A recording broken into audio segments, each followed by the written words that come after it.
can't sleep at night. No, I can't sleep at night. Hello and welcome to another beautiful day here at Ewing Township at Frank Mooney Park. Giacomo Imbriali, joined here by Ben Chadwick for more ECCBL summer baseball action. Today we have the Trenton Capitals taking on the South Jersey Kings today, Ben. We absolutely do, yeah. These are two teams that are fairly struggling right in the Southern Division, especially the Trenton Capitals sitting at a 3-10 record, 8 straight losses from the Capitals in the past couple of weeks. Not ideal whatsoever, obviously. You got some good batters in this team. They just can't seem to be putting it together at the moment. They are second to last in the entire ECCBL when it comes to runs scored, second to last in the entire ECCBL when it comes to runs allowed. It's a team that has struggled early on through the season, and now, I mean, Giacomo, we're nearing the halfway point. This is kind of where things have to speed up. You know, you got a couple weeks to get the rust off. Now we're at the point where it's like, all right, if you're going to keep playing like this, we know what kind of team you are. We know we won't be talking about you in the later half of the season when we come into playoff time and heading off to the championship at the Trenton Thunder Arena. So hopefully the Capitals, I mean, today's a great day to bounce back. The Kings are coming off a loss to the Generals yesterday. This is a time to take advantage and finally get a win for the first time in over a couple of weeks. Yeah, speaking of recent struggles, we had that first full Saturday, this past Saturday. Me and Luke Lendler covered all the Moody Park games. We saw the Caps took 2 tough losses to the Southside Railers, and they were in both of those games, especially the first one, man. It was 9-2 was the final score, but it was a 2-run game going into the last inning. So they were in those games. Kings also dropped 2 as well to Quakerstown, as they were close in both those games. So as you mentioned, both these teams kind of struggling. Kind of feels like the Kings have had a little bit more of their hot and cold moments. They've shown some signs of life, and the Kings' pitching has been good. It's been their batting order, their lineup that really hasn't driven in all those runs. But the Caps has just been a struggle on both sides for them. It really has been, and the pitcher on the mound for the Capitals today, Ethan McHugh, is going to hope to put a change to that out of Cornell University, one of 2 Cornell players on this team alongside Shin. You know, he's pitched 5 innings so far this summer. He's got an 0-1 record, 16 hits allowed, and 6 earned runs allowed. So not the greatest start once again for McHugh, allowing about 1 earned run per inning pitched. We'll see what he's able to do today against the Kings, which is once again a very sort of volatile hitting order that they have over there. A lot of errors usually we see from their fielders, but also a lot of hits, and we saw it yesterday as well against the Trenton Generals, 13 total hits from the Kings last night. We'll see if it's the same story or if McHugh and this entire Capitals team can rally. Yeah, as you mentioned, McHugh off to a decent start. I mean, he has a 2.8 ERA on the summer, so not the worst start in the world. Let's see what we're going to get at him. We saw him pitch. Me and Luke Leonard saw him pitch on Saturday. Looks pretty good. Went 2 scoreless in that game. So we'll see what we get from Ethan McHugh as we get set. First pitcher, Andrew Pedrick, due up is the leadoff hitter for the Kings. Another thing to watch out for this entire game, Giacomo, is going to be the weather, right? I mean, we got some rain coming down actually right this moment. It's sunny skies, and it looks that way on your screen. It looks that way to us in booth, but if we stick our hand out and just feel, you can feel the rain coming down. It's supposed to worsen as this game goes on for a little bit, but then stop in about 20-25 minutes. Of course, that is the weather app from Apple, so we don't know how much we can exactly trust it. But regardless, it's a factor to watch out for. And again, 5 innings must be played at least for this game to be counted and not to be postponed or delayed in any way. As McHugh falls right behind on Pedrick 2-0. And yeah, Ben, with the weather, it's, as you mentioned in the pregame, not a lot of clouds in the sky. It's a little bit of that sun shower, but it was coming down hard, especially before first pitch. It's 2-0 from McHugh, misses outside. It's now 3-0. It definitely was coming down hard. You wonder if it could be affecting McHugh right now. Ball's probably a little bit wet, not drenched like it could be in some of the rainstorms we've seen here at Moody Park, but still definitely a factor. It's that 3-0 fastball's on the corner. Strike 1 from McHugh. McHugh has been pretty good with the walk so far, Ben. Only 6 walks through 15 innings on the summer so far. So he's been pretty in control of his fastball, you could say. He absolutely has. Yeah, 9 strikeouts as well to his name as he now puts up a 3-2 count against Pedrick right here. So a big first out could be huge against Pedrick, a guy who's a .229 hitter so far on the summer through the 11 games he's played and has a few doubles, a few RBIs to his name as well. Here's a full count pitch from McHugh. Curveball, fouled back. Definitely a longer at-bat to start things off here at Moody Park. And once again, it's a hot one today. I mean, the rain helped cool the players off just a bit, but got up to 95 today. It's around 93, 92 right now, but still some hot weather for these guys to be playing baseball in. Yesterday, you guys had a scorcher here. It was about 100 degrees. It definitely was. This one's headed towards the gap. Over comes Knapp in center to make the catch, and that'll be the first out for McHugh as he's trying to get rolling here and get the Caps with some good momentum. Another thing to look out for, we saw it yesterday when the Generals took on the Kings and got that win over the Kings. The ball travels in this very humid, hot weather. We kind of saw it right there as well. What would have been maybe an easier, or actually maybe would have been a hit if it was more shallow for Knapp, turns out to be one that he's able to catch. It's Enrico Tufano due up next for the Kings. And yeah, speaking of that ball traveling, we had a home run in just the prior game. Jack Ploppard hit one out to left center field, we heard. They had the continuation of the Generals Mammoths game, a one that which the Generals were able to take over the Mammoths, which is a team that they've struggled mightily against so far this summer. So that was a huge one for that Trenton. And, of course, this Trenton with the Capitals is just hoping for a win against anyone, and hopefully, obviously, today, hopefully against the Kings. McHugh drops in a nice 1-1 curveball, hops ahead on Tufano 1 and 2. Tufano hitting .308 on the summer. He's been one of the Kings' best hitters for a strugglesome lineup. So he bloops this curveball over to left field. And on to make the catch is Shin over in left field. So 2 quick outs for McHugh. He's working pretty quick. From Hartford, first baseman, number 19, Danny Scullion. As we mentioned, fell behind, way behind in that first at-bat, able to battle back, get the first out, and then gets a bit of a quicker out against Tufano. Now he has to face a red-hot Danny Scullion, coming off an off day. Wasn't at that game last night, but he's been unbelievable for the Kings so far this summer. He absolutely has through 9 games, a .364 hitter for them, been on base over half of his plate appearances, nearly a 1,300 OPS as well, all of those leading this Kings lineup so far this summer.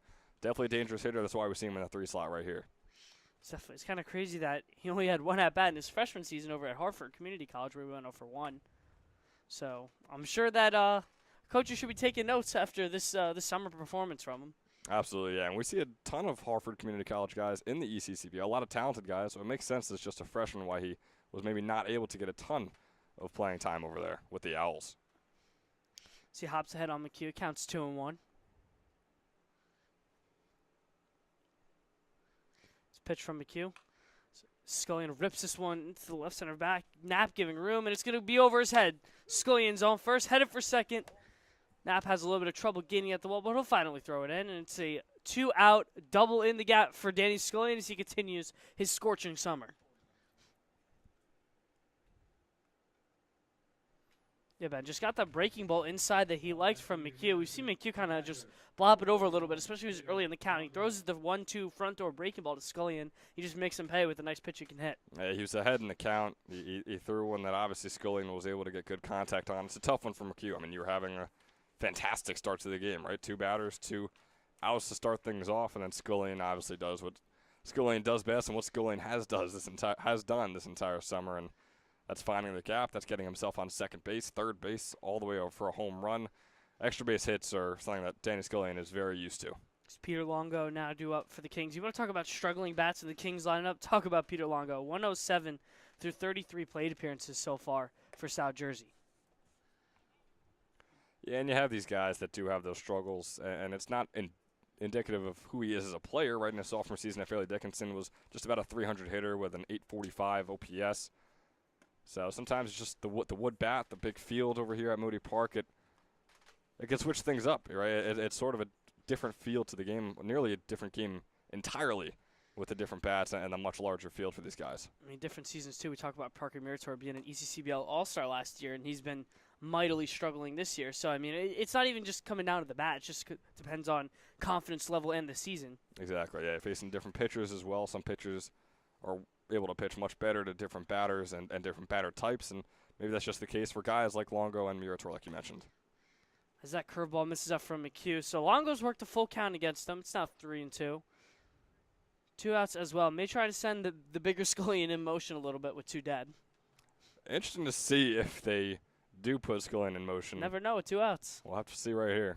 Here's the 3-2 pitch from McHugh. Fastball fanned on by Longo. That's strike 3. So McHugh works out of trouble from the 2-out double by Scullion as we're headed to the home half of the first.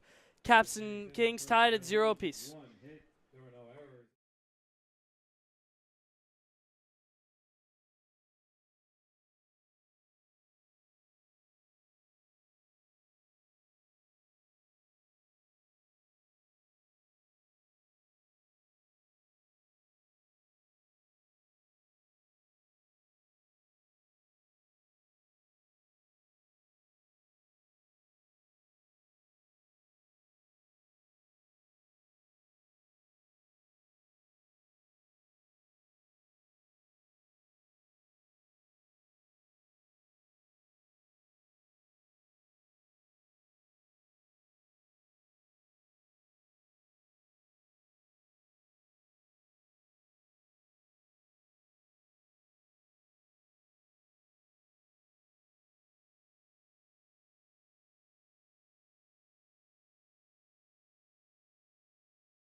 College, a shortstop. And here we go, ready to get set here in the home half of the first. Derek Friedman towing the rubber, the southpaw lefty for the Kings, ready to go against Ethan Tolbert of the Trenton Capitals. You could definitely say one of the Capitals' bright spots. The JMU commit just wrapped up his 2025 senior season over at Morristown. He's hitting .364 on the summer so far.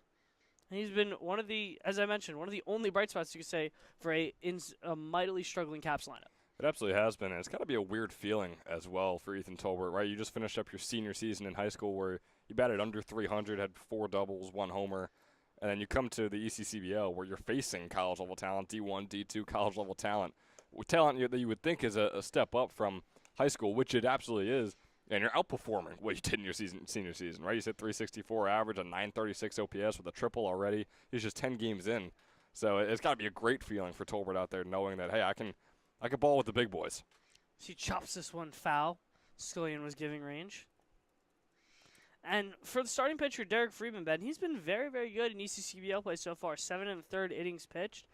He does have 12 walks along with 7 strikeouts and a 7.6 ERA, but I feel like the numbers kind of justify. The last time I saw Derek Friedman pitch was on a call with Luke Lendler. He did walk a lot of guys, but when he was able to locate that fastball, he throws it hard away from those righties as that ground ball takes a moody hop right over Pedrick's head.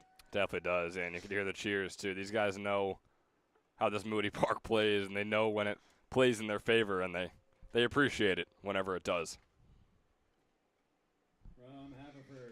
Yeah, but going back to Friedman, he does have that 7.6, but we saw flashes of him, but I feel like that's what you see a lot of ECCBL pitchers is that you see flashes of them where the control looks absolutely unreal, and then some of the days, you know, they're spiking pitches here, throwing balls over the catcher's head here, so you never know. It's Jackson Scrow, the next man due out for the Caps, watches that fastball in the corner for strike 1. And Scrow is a guy that the Capitals have just been waiting patiently to blow up for them and have a few games in a row to really get him going. This one's fouled back by Scrow.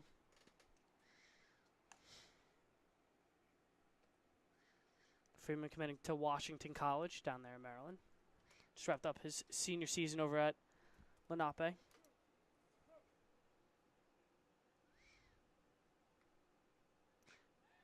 Friedman wants to check over on the runner. In Tolbert at first. He's ahead on Scrow. 0-2 here at the plate.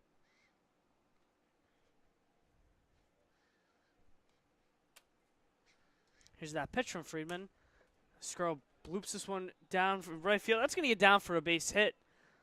So runners now on first and second for the Caps, and all of a sudden they have something brewing. Scrow, it's the opposite field single, dropped right in front of the glove of Maxwell.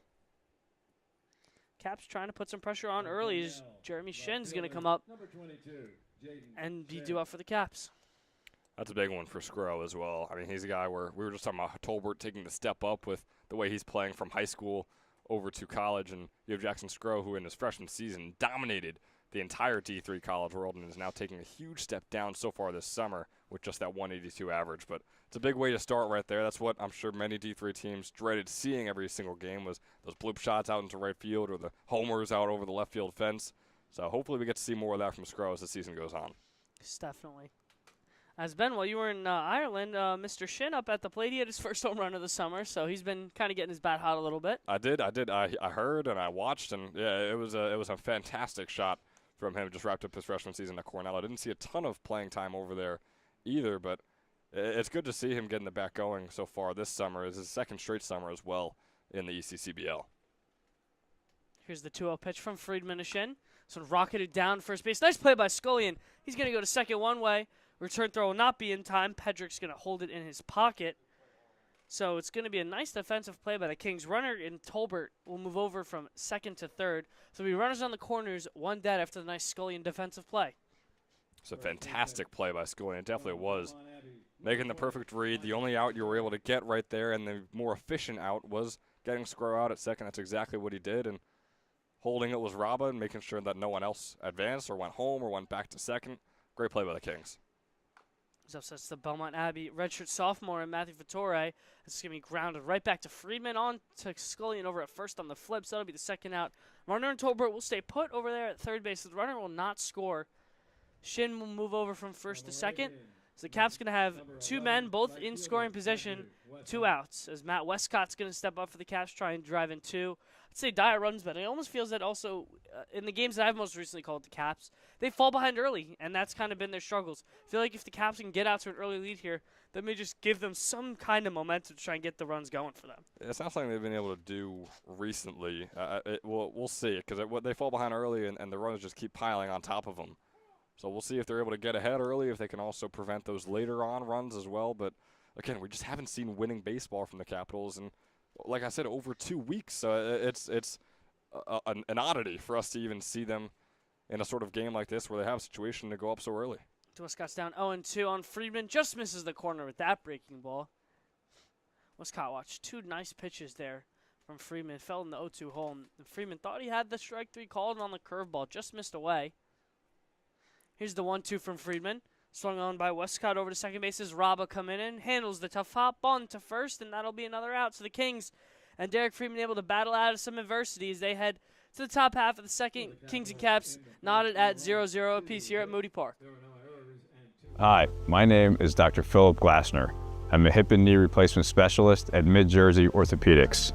We're a multi-specialty orthopedic practice with offices in Flemington, Bridgewater, and Washington, New Jersey. We have 18 fellowship-trained specialists to take care of you from your neck down to your toes. We offer conservative management such as bracing, therapy, and injections through surgical interventions as well. Our goal is to keep you active and healthy and get you back in the game. We also offer on-site digital X-ray as well as MRI. We have evening and Saturday morning office hours to assist with convenient appointment times, as well as having walk-in appointments available. Call us or visit our website at midjerseyorthopedics.com so we can help you to live life better.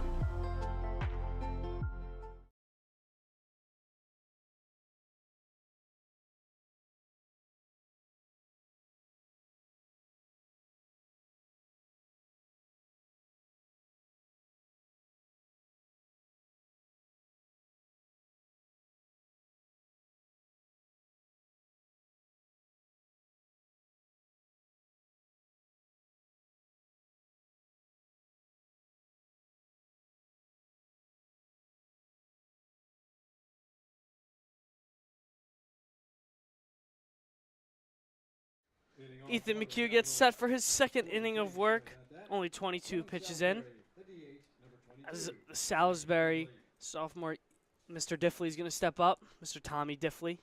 Yeah, and you say only 22 pitches. I mean, that's a rough standard that unfortunately hasn't been set recently in the ECCBL. I know these guys get into the 20s seemingly every inning, and it's, again, an oddity to see an incredible pitching day. We've seen it before in the ECCBL. Guys are definitely capable of doing it with the talent they have, but fortunately, whatever it's been this summer, the pitchers have struggled. So, yeah, 22 pitches. Again, by ECCBL standards, maybe it is a bit above average for pitchers, but not impressive whatsoever in terms of just pure pitch count. We saw some impressive pitching outings over the weekend, Ben, but just as you mentioned, it's what I shouldn't be impressed by 20 pitch innings. No, you should not. It's a bad standard to set. Here's a 3-0 to Diffley. Fastball in the outside corner. That'll be strike 1 from McHugh. Diffley, another one of those Kings struggling, batting .211 so far on the summer.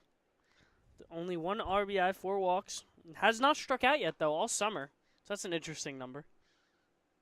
Yeah, he's played about 8 games so far. Not about. He has played 8 games for the Kings before coming into this one. He's got a run, 4 walks, and 1 fielder's choice. So, yeah, he doesn't strike out. I mean, he's a very conservative, patient hitter.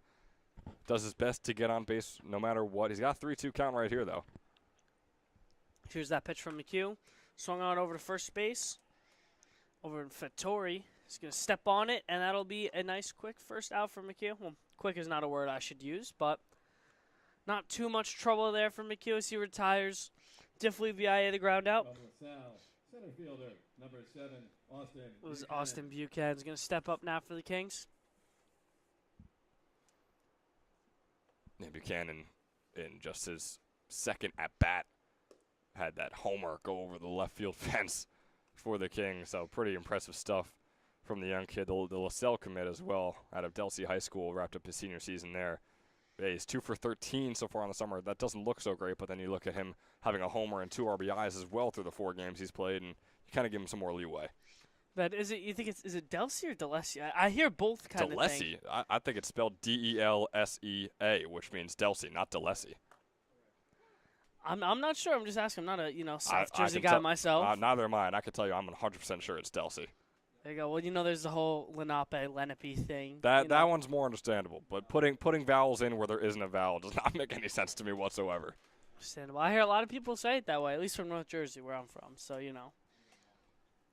Hey, I'm from Central Jersey, which some people debate if it even exists. It does. When I go back to college in Syracuse, I say I'm from Central Jersey, and all my friends make fun of me immediately. They say, no, you're either from north, south, or you just don't live in a house whatsoever. And that's unfortunately what they always try to sell me. As Buchanan watches that 3-1 fastball too far inside, and that's ball 4 as McHugh walks his first batter of the game. Is Matt Giuliano ready to go here for the Kings with the 1-out base runner?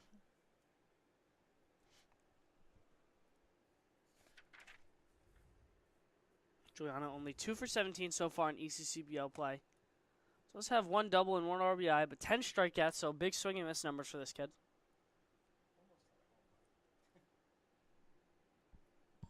Yeah, and he's batting 7th in this order. It's around where we saw him for the Mercer County Vikings so far this past spring.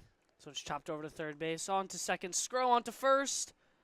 Not in time, as Giuliano's able to leg out what would have been an in-and-any double play, but nice play by Gill over there. At third base, he'll get the runner in Buchanan over at second. So now 2 dead. And Zach Maxwell's going to get ready to go for the Kings. Yeah, that's just another tough one from Giuliano. Obviously, see him over there on first base right now, but he struggled to start off early on in the season. Just 2 for 18 he is. So definitely trying to get things going a bit quicker here in sort of similar fashion. So is Zach Maxwell, who we see at the plate right now. Drew University sophomore. 4 for 16 so far in ECCBL play. Did have a nice freshman season, though, over there. Drew hitting 311, 4 doubles, 2 triples, 2 home runs, 21 RBIs. So nice season over there from Maxwell at Drew University. Absolutely was, yeah. Here's the 0-2 from McHugh to Maxwell. Fastball misses upside. Runner goes. It's Mesco throwing down over to shortstop. Tolbert not able to get there in time. So Giuliano's able to nab the base, and now all of a sudden Maxwell's going to run in scoring position with 2 dead.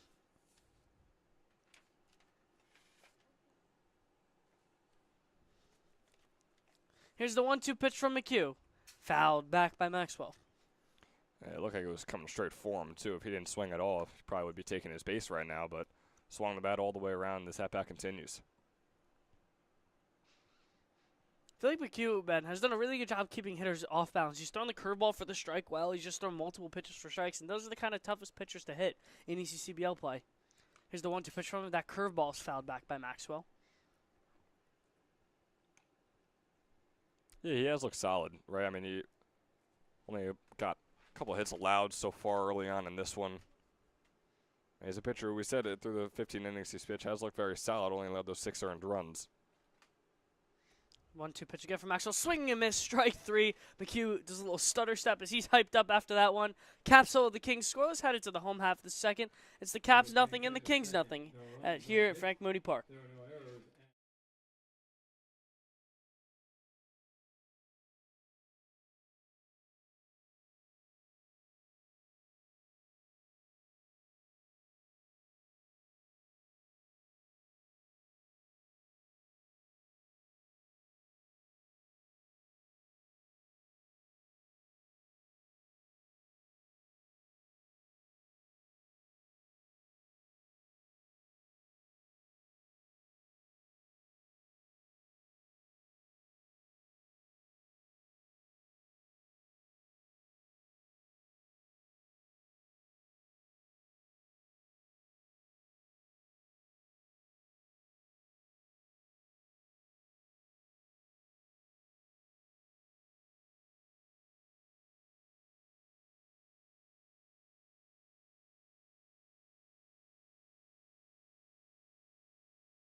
ball, the DH, number 50, John Donahue. As we get set to go here in the home half of the second, John Donahue, the Seton Hall commit, ready to go here for the Trenton Capitals, trying to get something against Derek Friedman, who's ready to go for his second inning of work.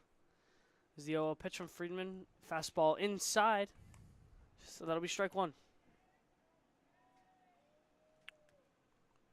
And Donahue, another one of these guys, gets fresh out of high school. So that one goes low. But it was a .354 hitter for Montgomery in his senior season, which was one of the best seasons he had in his entire 4-year tenure there. Had 5 doubles, a couple homers to his name as well. So incredible stuff out of him there. He's been okay to start. Hasn't played too much, so not a big sample size for us to work off of here in the Caps uniform so far this summer. He's hitting .333, though, in that small sample size, so not too bad there from the young kids. There's a swing and a miss on the curveball from Friedman. That's strike 3. But yeah, going back to not only Donahue and just the overall young hitters on the Caps bench, they have a lot of those guys. You mentioned Ethan Tolbert, the leadoff hitter, James Madison commit, Donahue being a Seton Hall commit. We see Danny Sambinos, the Catholic University commit. We've seen him play a lot of good defensive innings at catcher for the Caps. So they kind of have that good young core. And their veterans kind of have, you could say, been slowing down a little bit. A lot of their vets and their older guys, kind of deeper into their college careers, have struggled so far for Trenton. Yeah, the only thing that's unfortunate about having a great young core is that we're playing summer ball right now. So it usually doesn't mean a ton, as these lineups and teams obviously change so much summer by summer. Guys will move on to a different summer league, or they might even just swap teams here in the ECCBL. Freeman hopped ahead on Gill quickly. 0-2 as that fastball just misses outside. It's now 1-2 to Jack Gill, the Wheaton University sophomore. Here's the 1-2 from Friedman. Curveball downstairs as Gill pops this one up over to left field. In comes Giuliano, but won't be able to make the catch. So that's going to fall just right there in between him and Pedrick. So there you go. Jack Gill, opposite field single with 1 out, trying to get something going for the Caps. As Ben Meskill is going to be now due up for the Caps. It's a big one for him, too. He's struggled so far this summer through the 10 games he played coming into this one. Was just 3 for 19. Now is 4 for 20 with that hit. And it was a nice one, right? I mean, Giuliano and Pedrick didn't really have a chance at it. They both sprinted to the spot they knew it was going to drop, but just a perfect blooper shot. Yeah, perfect hitting that one in no man's land. At first I thought it was actually going to hang up for a little bit, and that it was going to be a playable ball over in left field for Giuliano. But yeah, just put just the right amount of spin and kind of bloop on it to get it down there. Is that one is laser foul by Meskill? What beautiful contact by Meskill right there, too. If that wasn't foul, if that home run fence line was able to extend, I mean, probably a good 50, 60 feet. It would have been a gorgeous hit out there. As he lines this one in over to center field. Coming on to make the catch is Buchanan for the second out, as Meskill is retired by Friedman. Friedman's definitely been more pitch efficient than McHugh so far, Ben. He's only up to 26 pitches. That was his 26th right there, as McHugh nearing that 40 pitch number already. Yeah, it would definitely be ideal for him to stay under 30 heading into the third inning. Obviously, it's not something that he's actively thinking about, but definitely under 35 would be good. Just average less than 20 pitches an inning, which, again, seems to be the benchmark here in the ECCBL. Has not fouled that one off, and Gill tried to take off as well. Probably would have been safe, but obviously play gone dead after that foul.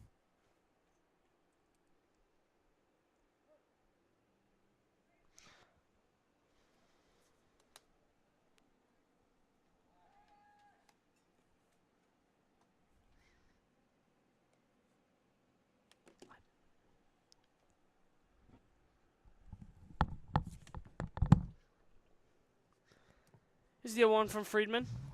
It'll be ball 1 inside.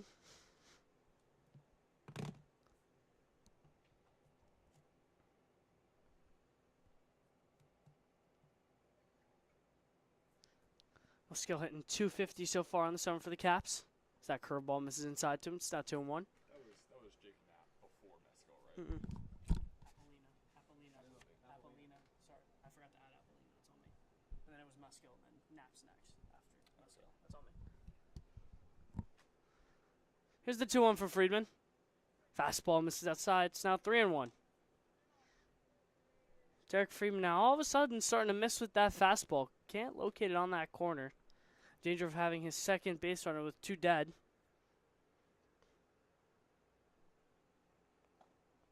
That one misses inside to Meskill. So that's ball 4.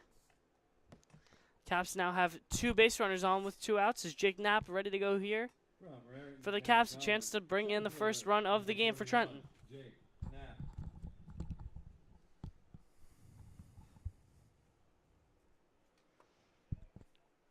Jake Knapp in the transfer portal. Just finished up his redshirt sophomore season at Raritan Valley.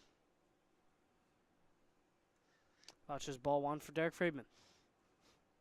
It was a good one over at Raritan Valley as well. 315 hitter, near 900 OPS, a couple of homers and 20 RBIs on the summer as well. Definitely a bit different than what he's been able to do so far this summer. It's his second straight summer in the ECCBL as well, but just a 120 hitter through 9 games and 8 strikeouts to his name compared to just 3 walks. He watches that good-looking fastball there from Friedman. Just tries to hop back in the count. It's now 2-1. I think with what I've seen with Nat, Ben, he has a lot of that pull-side pop, kind of like Jaden Shin, his teammate. But they're kind of, as Friedman drops in a curveball, I was about to say, I feel like they can't take that outside curveball, outside fastball to the opposite field. They both kind of just have that, swinging, that kind of big power to the pull side, but just nothing going the opposite way. Watches that curveball down for Friedman. Count will be going up to 3-2 now. Yeah, it's interesting, too, because both Shin and Knapp are taller guys who you would assume would have the reach to get out there on the outside strike zone. But, yeah, you're right. I mean, they have struggled with it so far. Here's the full count pitch from Knapp. That's going to be outside. It's ball 4. So, all of a sudden, Derek Friedman has issued 2 straight walks for the Kings. He thought that curveball missed or hit the outside corner of the zone. He's not happy with that call at all. Now he has to deal with the red-hot Ethan Tolbert stepping up now for the Caps. This is a big spot from Tolbert, Ben. Caps have been asking a lot out of this young kid. He's been hitting leadoff almost the whole season for Trenton. Want him to come up in this big spot here. So he rips this one right up the middle. That's going to get down for a base hit. So an RBI single for Tolbert's going to play the first run of this game as the Caps jump out to a 1-0 lead. Ethan Tolbert's nice day continues, makes him 2 for 2 on the day, and the first run scored goes to the Trenton Capitals.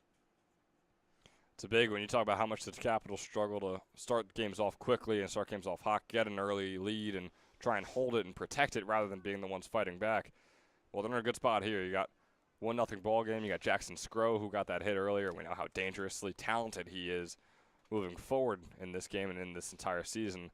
It looks like we're going to get a mound visit as well from the Kings by Coach Tyler. As we mentioned, Friedman issued 2 straight 2-out walks to get the merry-go-round started. Ethan Tolbert steps up, sees the first pitch, he likes it, and just rips it right back up the middle. Beautiful piece of hitting there from the James Madison commit. And there's no one warming up for either side right now, either the Capitals or the Kings. Definitely not going to see a pitching change anytime soon, I'd imagine. Friedman's around 40, 38 pitches to be exact so far in this one, nearing the end of the second inning right here. Just allowed that first run. All he needs is one more out, though, to put away this inning. Of course, their bases are loaded. It's still a dangerous situation. Could easily give up a couple more runs with just one pitch, but I think you keep him out there for this inning at least, and then probably the next inning as well. You mentioned McHugh on the other side is right around this number of pitches as well, so nothing to stress about. And Friedman's able to get out of this inning, only giving up the 1 run. This is where you got to be careful here with Jackson Scrow, as you mentioned, stepping up the plate. Got to limit the damage here. And I'd say McHugh has looked a lot better than Friedman as well. The pitch count is quite a lot higher, actually, but he's only allowed that 1 hit. He's looked a lot more solid and in control when on the mound, and obviously right now the scoreboard shows it. Here's the 1-0 from Friedman to Scrow. Fastball is going to hit the corner side, throw down over to third base. It's going to get by Tufano over at third, as the Caps are going to be able to take advantage of the defensive blunder. It's now 2-0 Trenton, as Ben Meskill is going to trot home off the defensive error by Longo behind the plate. He hit him on the Longo error. Yeah.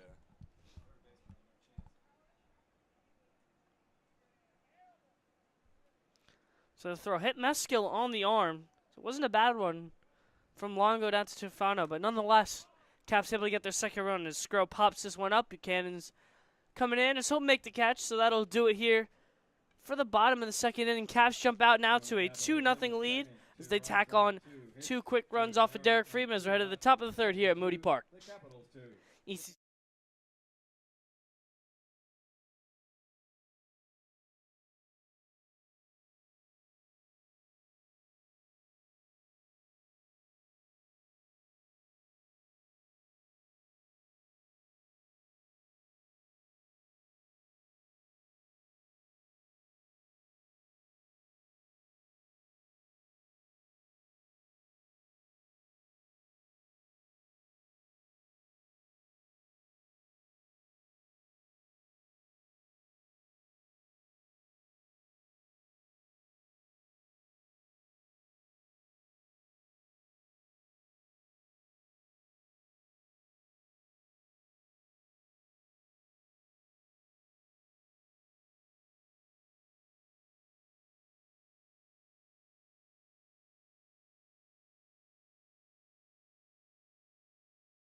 This third inning of ECCBL baseball is sponsored in part by Northfield Bank, proudly serving local communities since 1887 with branch locations across Mercer and Hunterdon counties. Northfield offers simply free checking with no minimum balance, no monthly fees, and no per check charges. Northfield Bank customers also enjoy free online banking, mobile app access, and a free debit card for everyday purchases. For more information, please visit northfieldbank.com or follow Northfield Bank on LinkedIn, Instagram, Facebook, Twitter, and TikTok at Northfield Bank. As we get set to go here in the top of the third, South Jersey trying to dig in to this Caps' newly found lead as Jordan Raba's going to step up as he skies this one over to right field. Westcott giving room towards the fence. Is he going to go back and make the catch? Nice play over there by Mac Westcott in right field. Boy, I mean, it looked like a fly ball out right when it came off the bat, but then I remembered, oh, wait, it's a 95-degree humid day here at Moody Park, and we saw what happened last night. Wasn't the case quite there. I mean, it forced Westcott to go all the way pretty much to the wall and make that grab, but nice play by him. A nice swing on the bat as well by Raba. Andrew Pedrick's going to now step up for his second at-bat of the day. He's going to watch that first pitch from McHugh on the outside corner. That's strike one.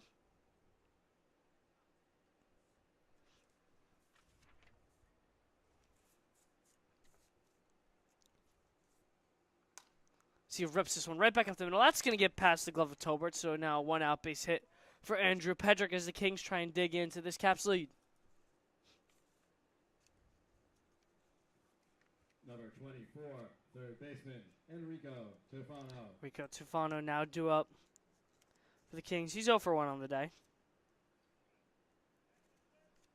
And only the 10th batter that McHugh is facing here in the third inning. He's already got an out to his name as well. So, yeah, I mean, he's at 43 pitches, but he's just had some very long at-bats. That shouldn't take away from the spectacular pitching that he's had. I know I just said that after Pedrick got the hit out into left center, but regardless, Ethan McHugh deserves his flowers early on in this one.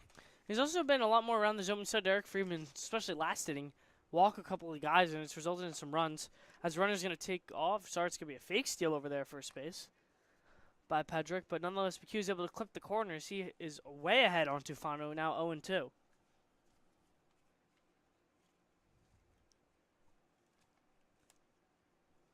McHugh comes set. He's going to check over on the runner and Pedrick over there first base.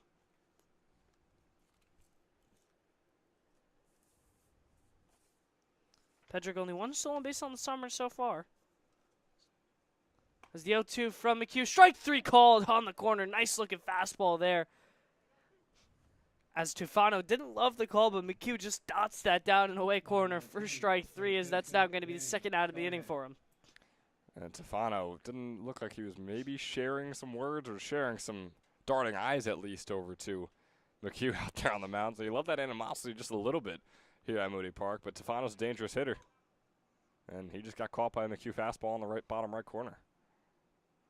That was a really nice pitch. And Ben, the reason that pitch was so effective is he just threw that curveball right before. And then you kind of speed him up with that fastball. He's not expecting. He's expecting, especially 0-2, that pitch to kind of, dip out of the zone as the runner's going to go down there. Nice throw from Meskill behind the plate. Skro with the tag. Oh, he's dropped it over there. Throw was believed to be in time. Meskill started running off the field like he had him down, but Skro just dropped it. As we can see Skro rocking the hat cam out there, so that'll be an unfortunate clip.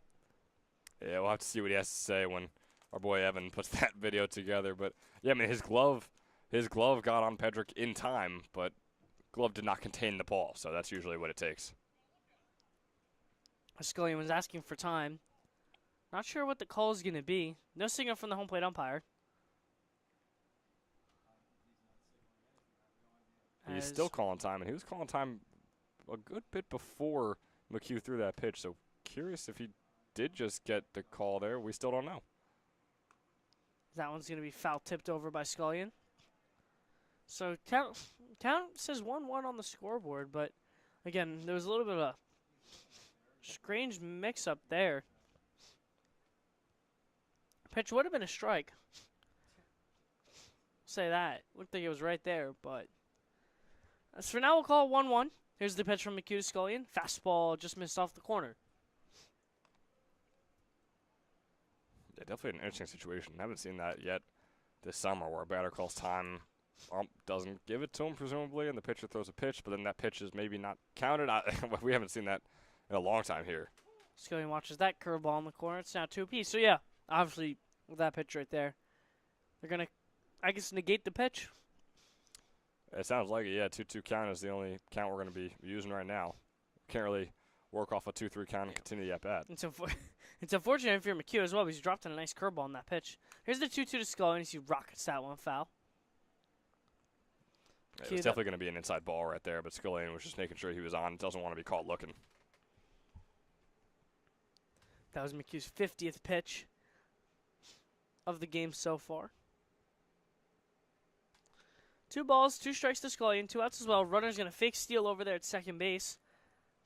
That's going to do it, actually. Oh, so they were going to call that curveball not only. So that original curveball was called a ball outside, yeah. So they're going to call it a ball. So that was actually a 3-2, not a 2-2 pitch. Our apologies. Weren't too sure from up here in the booth. But nonetheless, that was a 3-2 ball outside. So Danny Scullion hops on with the 2-out walk as Peter Longo's now going to step up with 2 runners on for the Kings. McHugh misses downstairs with the first fastball.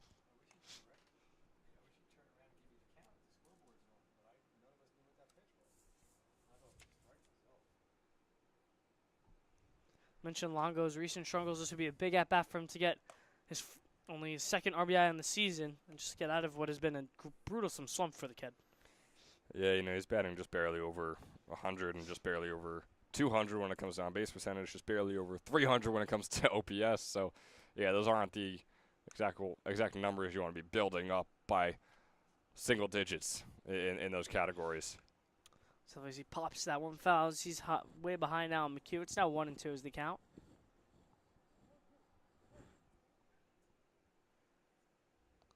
McHugh shaking off the first pitch from Mesco. Here's the 1-2 from him. Fastball just missed outside. Good-looking pitches still, though, from McHugh. He's got control over his arm, and we've seen that all day long. And at this pace, he's sped up the pace, obviously, from the original couple innings, and still under 60 pitches here in the third. 2-2 curveball just kind of bloops it inside as Longo rips it foul. But yeah, I feel like that's also what we kind of see out of McHugh being one of the older guys heading into now his senior year over there at Cornell. So, I mean, you could say with the more experience he's had in college, it kind of has allowed him to locate the zone a little bit better, especially than these younger arms in ECCBL play. Runners go. So only one runner is going to go. It's going to be Pedrick, who went on the 2-2 count. So goes the pitch early. Now with the full count, as that pitch missed outside, we're going to see Scullion in motion as well. 3-2, 2 outs. Here's the pitch from McHugh. Fouled back by Longo. Oh boy, this is a huge at-bat. Obviously, for McHugh, you could put the inning away and still not allow a single run on the board and give your team or keep your team in the 2-0 lead. Or obviously, for the Kings, you can crawl back and maybe get 1, maybe 2 runs. Curveball just missed inside. That's going to be ball 4. So McHugh back-to-back 3-2 pitches just missed. So it's now 2 2-out walks as well. Similar scenario to Derek Friedman last inning. I would say the exact same scenario. I mean, 2 out, bases loaded situation where you don't have any runs just yet, but obviously now you're trailing by 2 like I mentioned before. And this is a huge at-bat from Diffley coming up here. Diffley is 0 for 1 on the day. He's only hitting .211 so far on the summer. So we talked about a big at-bat for Longo to try and break his slump as he walked. This is another big at-bat from Diffley, another guy with that kind of low average, low OPS who's really trying to boost his stats so far in ECCBL play. Yeah, he's got 4 hits in the 20 at-bats we've seen from this summer, including that original one earlier on in this game. What's that first pitch miss outside from McHugh? It's 1-0. Was an over 300 hitter, though, in his freshman season over at Salisbury University, and over 700 OPS, nearly 800 as well. So really solid freshman campaign. We know he's got the talent. Just a matter of him putting things together this summer. So he rips that one right above our beautiful Mevo camera here at Moody Park. It's been holding strong, Ben. You guys used that same camera last season? It was the same camera last summer, same camera this summer. So yeah, no, it's been going strong for quite a while now. Here's the 1-1 from McHugh. So that curveball is going to be fouled back by Diffley. So Diffley's fouled back the fastball, fouled back the curveball. Interested to see with what McHugh wants to go with here. Seems like Diffley's kind of been, at least, you could say all over, but at least has a decent read on both of those pitches so far. Definitely does. Yeah, definitely has been tracking these down. He's facing the 1-2 count. Here's the pitch from McHugh. Fastball popped up. Muskio giving chase towards the fence, but it'll end up out of play.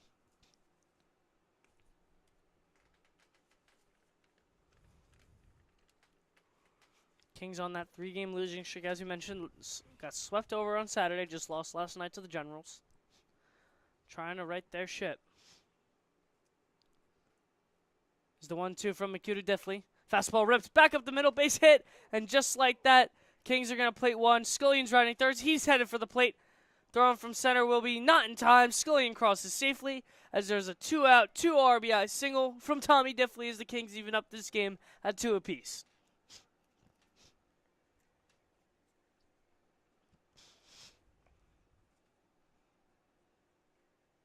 And Ben, you said the same exact scenario?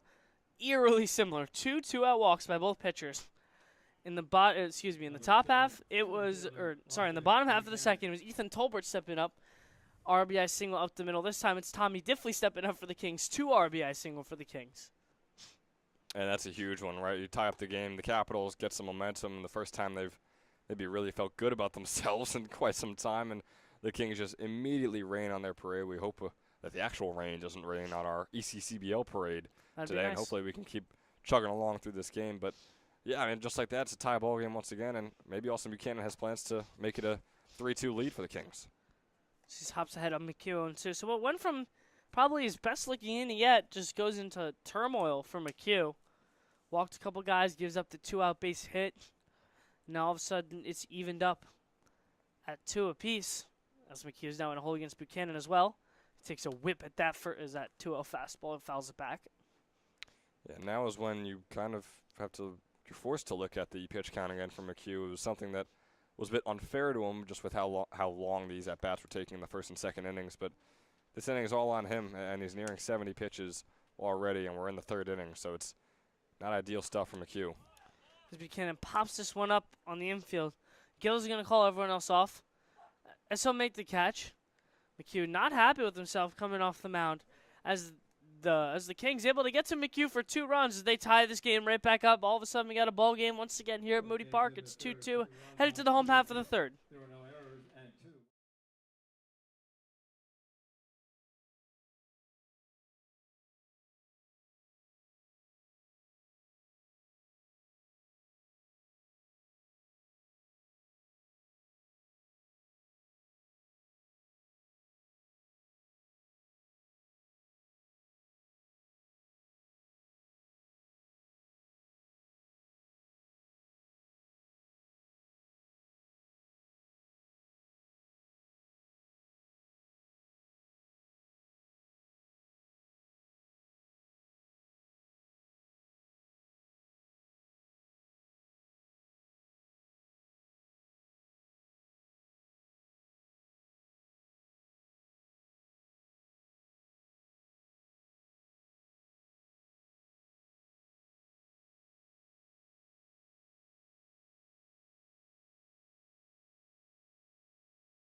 As we get set here for the home half of the 3rd, Jaden Shin ready to go here for the Caps. As here's the first pitch from Freeman, ball 1 downstairs.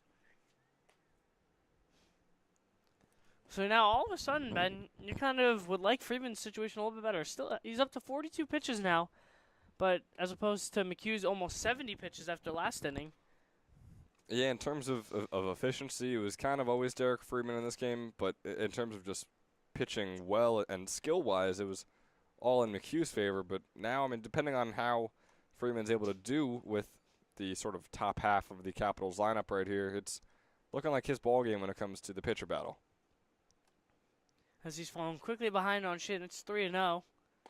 That fastball goes right down the middle, so it's 3-1 to Shin. And this is where we see Shin take a lot of hack spin. I mean, big lefty pull hitter, just trying to lean into a fastball here. Here's the 3-1 from him. So he watches ball 4 upstairs. Yeah, Shin could kind of tell that Freeman was struggling to get to control. He threw that maybe 70-mile-per-hour fastball down the middle just to put a strike on the board, and then goes right back to trying to paint the corners and trying to get some good pitches in there, and of course just goes high like the first 3 did. So good on Shin, staying disciplined, getting himself on base once again.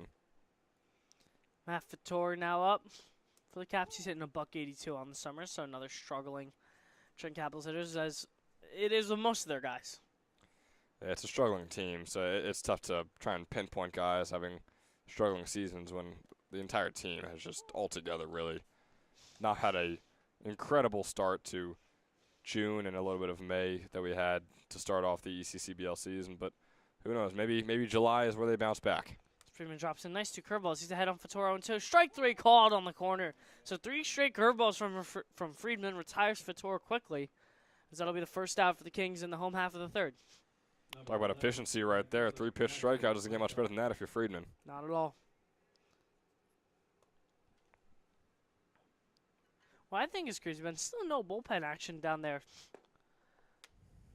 for the Caps. Ethan McHugh, as you mentioned, almost up to 70 pitches. I just think it's crazy that you still don't have a bullpen up at all. Actually, just as I say that, I see one of the guys over there in left field pop out behind one of the signs. Well, no, but yeah, that is a Kings pitcher out there warming up. You are correct. There is no one warming up for the Capitals and for McHugh, who is a little over 70 pitches into this one. So it's a bit surprising. Maybe McHugh's limit might be around 90 or 100 today. So I'd be curious to see, but it could be a Kings pitching change coming up very soon. Again, once again, depending on how Freeman's able to do. As runner goes and Shin, throw down. He's going to be in time as Shin's going to be called stealing. It's Peter Longo behind the plate. As just like that, it's a strike him out, throw him out, double play, gets Friedman right out of the inning.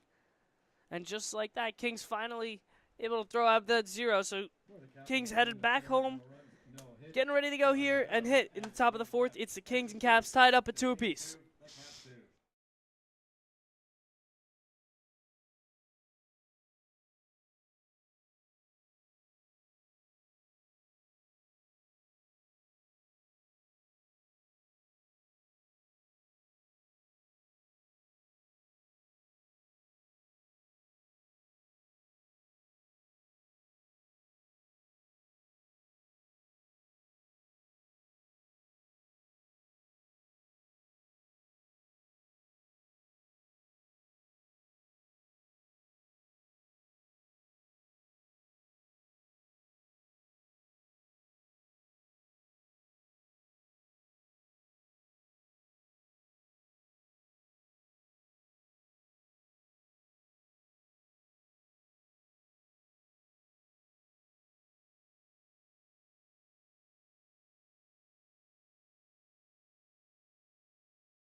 And we're ready to go here.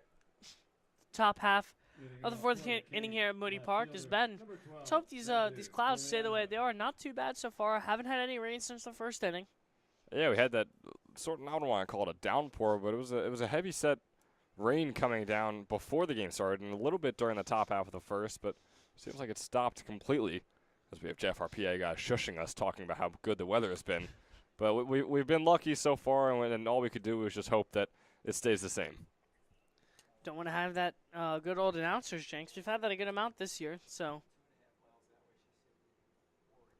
hopefully not too much of an announcer's jinx here at Moody Park. We're trying to get this game in. As this one's grounded on by Giuliano over to shortstop. In comes Tolbert to make the plays. It goes right underneath his glove. That wasn't a Moody bounce. That was just a good old classic error by Tolbert over there at shortstop. So leadoff base runner is going to get the Kings started in motion after a rough inning from McHugh. Not what you want to start off with defensively if you're the Caps. That is a really rough one, especially, yeah, I mean, you talk about McHugh, he's already up there in pitch count. He deserved an out right there, didn't get it. It's a tough play by Tolbert. You could call it an inexperienced play, whatever you want. He is one of the younger guys in this team, but that is just a rough one to start the inning off with. As Maxwell rips this one into right field, coming on, making a nice diving catch is Matt Westcott over there in right field. So just after the poor defensive play, they get a nice defensive play. Matt Westcott sliding and gliding, making that catch there. That's the first out of the inning. Yeah, Matt Westcott, I mean, definitely making up for it and getting that out and not allowing a second straight hit.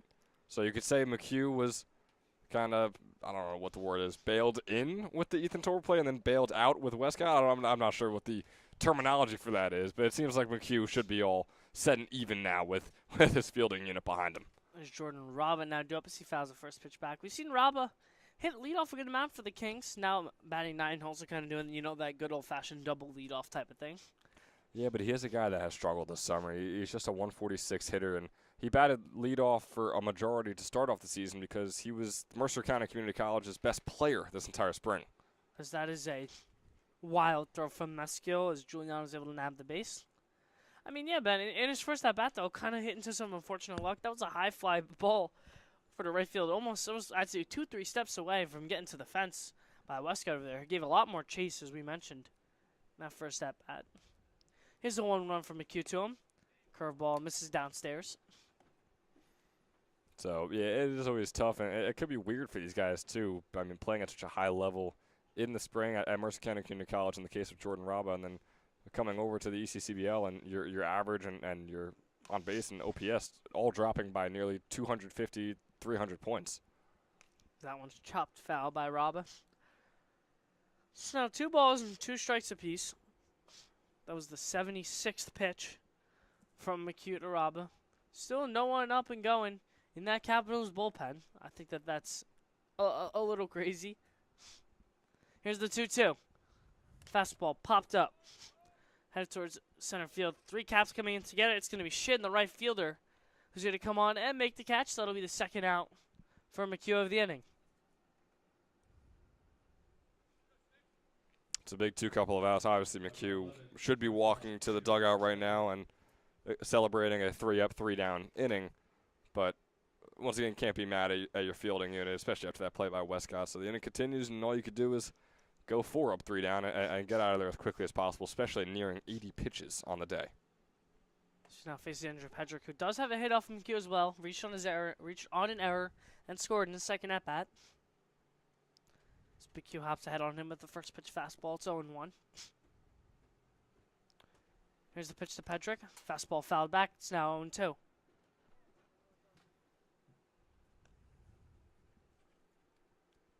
McHugh not trying to play around too much. Wants this out right here, right now. Trying to keep that pitch count down. Hopefully he can go 1 to 2 more innings for the Capitals if necessary.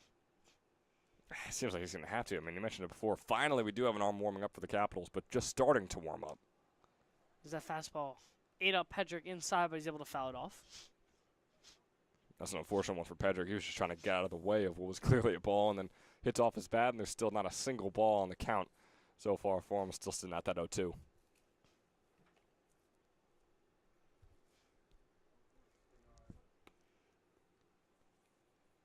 That's McHugh, though, still way ahead of Pedrick. It's 0-2 the count. Runner on second is Giuliano. Here's the pitch. Giuliano's going to take off running. Meskill trying to get him down at third. Nice pick over there at third base. And it's not going to get the runner Giuliano in time. Pitch was a ball. So it'll be 1-2 the count now to Andrew Pedrick at the plate. Yeah, and unfortunately for Meskill, Gill dropped that ball as it came in. It was in and out of his glove, but not in it for long enough to make the tag on Giuliano. As that curveball just misses the outside corner from McHugh. I thought that pitch looked good. Our home plate umpire tends to disagree. Here's the 2-2 pitch from McHugh. That one's roped up the middle. Base hit. Pedrick's going to now plate his second RBI of the day as Matt Giuliano's going to step home. It's now 3-2. Kings hop out in front of the lead. Yeah, and that's a tough one if you're the Capitals. I mean, this is an inning where now you have to think about it. An inning that should have been over, and an inning where you should be heading into the bottom with a tie ball game. But because of that brutal error, right, by Ethan Tolbert, the inning continued. And you could say that Westcott made up for it and made up for it in a big way, and maybe Westcott shouldn't have made that catch whatsoever. But regardless, it's a tough one for Ethan McHugh. I just think it was more worrisome because on that 1-2 breaking ball, I mentioned it, that curveball, I thought it was strike 3, Ben. All I'm going to say is I was umpiring a kid's game last night doing my other side hustle, you know. I would have personally called it strike 3, but that's just me from up here in the booth. That's fair. Yeah, that was a close one. And again, I mean, it won't be an earned run on McHugh just yet, but we'll see how the rest of the inning goes. But I mean, you can't be too bad. That was definitely nearing the corner of the strike zone, so it's a tough call to make. As McHugh drops in a 2-0 curveball for strike 1 on Enrico Tufano, who's 0 for 2 on the day. McHugh's gotten the better of him not once but twice. And McHugh nearing 90 pitches right now. Again, this is just his 4th inning of work. He drops another curveball in there, gets a swing and a miss from Tufano. It'll be now 2 apiece. Both teams even in the hit column and the error column as well. Kings, though, do have that 1-run advantage. Here's the 2-2 from McHugh. Fastball fouled back by Tufano.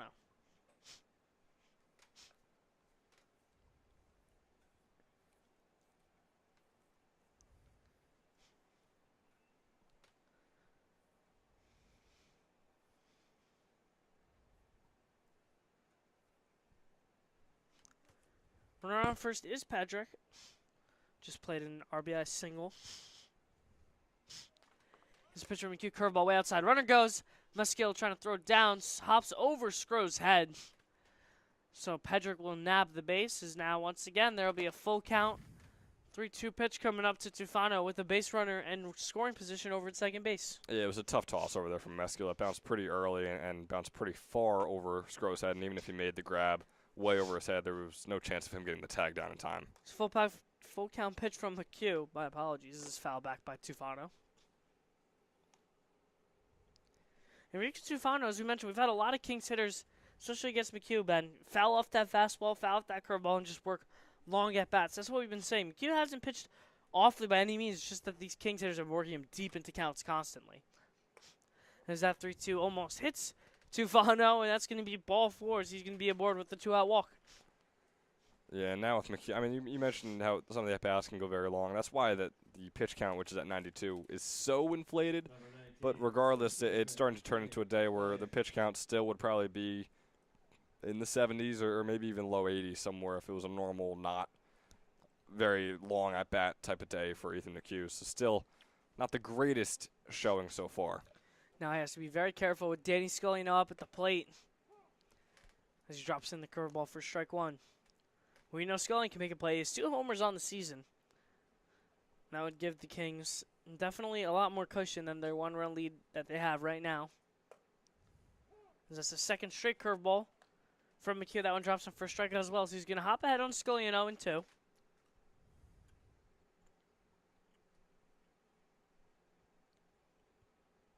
here's the pitch as Scullion rips this one right at center fielder. That's Knapp coming in. It's just going to drop right in front of him. That's an absolute awful read from Knapp over there at center. One runner's going to score. Second one turning and headed towards the plate is Tufano, and that's going to be a 2 RBI triple as the big fella Danny Scullion legs that one out. Ben, I thought Knapp honestly had that ball in center field. I think he lackadaisically went over there to try and field it. I guess it fell a lot quicker than I thought. I'm not sure. I mean, from the way his body was moving and the way he tried to field that ball, I thought that was for sure going to be caught out there in center field. And then it dropped right in front of him. Not only dropped, went right over his shoulder for 2 more Kings runs. Yeah, I don't want to call it lackadaisical by Knapp out there in center field. He just misread it horrendously out there. I mean, he was moving right, and then you saw him speed up a lot at the end there and then put his glove down a little too low, and then it bounced right over his glove and bounced behind him. That is an out that just turned into a 2-run triple. I mean, that is just unacceptable. And Ethan McHugh is, you don't want to say being rightfully taken out, but it has just been not his day when he's on the bump. Whether it's the defense behind him struggling to make plays, whether it's him on the bump struggling to make outs, it has been a rough defensive day for the Capitals early on in a game where really early on in the first and second innings. We were like, all right, Capitals are battling here. This should be a good game later on. Just like that, one hit, couple hits in this inning, and it's a 5-2 ball game in favor of the Kings. As we'll take a quick break with you here, as a new pitcher gets set to go here for the Capitals. They try to get out of this inning and then come back up at the plates. It's the Kings leading the Caps here 5-2 at Moody Park. Hi, my name is Dr. Philip Glassner. I'm a hip and knee replacement specialist at Mid-Jersey Orthopedics. We're a multi-specialty orthopedic practice with offices in Flemington, Bridgewater, and Washington, New Jersey. We have 18 fellowship-trained specialists to take care of you from your neck down to your toes. We offer conservative management such as bracing, therapy, and injections through surgical interventions as well. Our goal is to keep you active and healthy and get you back in the game. We also offer on-site digital x-ray as well as MRI.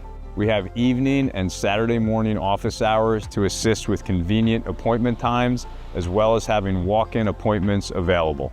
Call us or visit our website at midjerseyorthopedics.com so we can help you to live life better.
As we get set to go is Trenton, the new pitcher for the Caps, trying to get them out of this inning. Ethan McHugh exits after giving up 5 total runs, 4 of them being earned. Stenard's first pitch is fouled back by Alongo. Stenard just wrapped up his sophomore year over at FDU Florham Park. His 20 appearances and 29 and 2/3 inning pitch has pitched to the tune of a 5.55 ERA over there. As that curveball is going to be off the end of the bat of Longo, giving room towards the fences. Westcott, as he comes in to make the catch. So Stenard gets the first batter out that he faces. The Caps are finally able to get out of the jam. They trail now by 3 as they're headed up back to the plate trying to dig into this new Kings lead. It's the Caps trailing the Kings 5-2.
Number 50, John Donahue. John Donahue ready to go here. In the home half of the fourth, Trenton Capitals now trail by 3 runs after Ethan McHugh struggled mightily to get out of that inning. Derek Friedman still out there for South Jersey as his first pitch fastball hits the outside corner on Donahue. It'll be 0-1. Yeah, again, it was just tough for McHugh all around. Only 2 earned runs to his name today, but obviously 5 came home. He allowed 5 hits in the 4 innings he pitched, walked 4 guys as well, so 9 total base runners that were earned to him, and then obviously a couple of errors that got other base runners on. As Donahue rips this one right up the middle, that's going to drop down for a base hit. As Donahue's going to try and get a hustle double out of this. He's headed towards second. He's going to slide in safely. Nice heads-up play there by Donahue. Looked like a bloop single, and it kind of just hit the grass and sped up a little bit in between Buchanan and Maxwell over in right and center field, respectively. And a nice heads-up play there as Donahue ends up over at second with the leadoff double. It probably should have been a single. Yeah, I mean, that's a fantastic play by Donahue. Just racing over there to second base. And it's not really on Maxwell or Buchanan, not really being lazy out there. It's just a fantastic base running from Donahue. Definitely a heads-up play there. Is Jack Gill ready to go here for the Caps? That's exactly what you want. You want that leadoff base runner trying to get something going, dig into this lead against Derek Friedman, who has shown cracks today. We've seen a lot of walks from him and given up a lot of clutch hits as well. He's allowed 5 hits through the 3 innings he's pitched so far, as well as 3 walks. That pitch will be fouled back by Gill.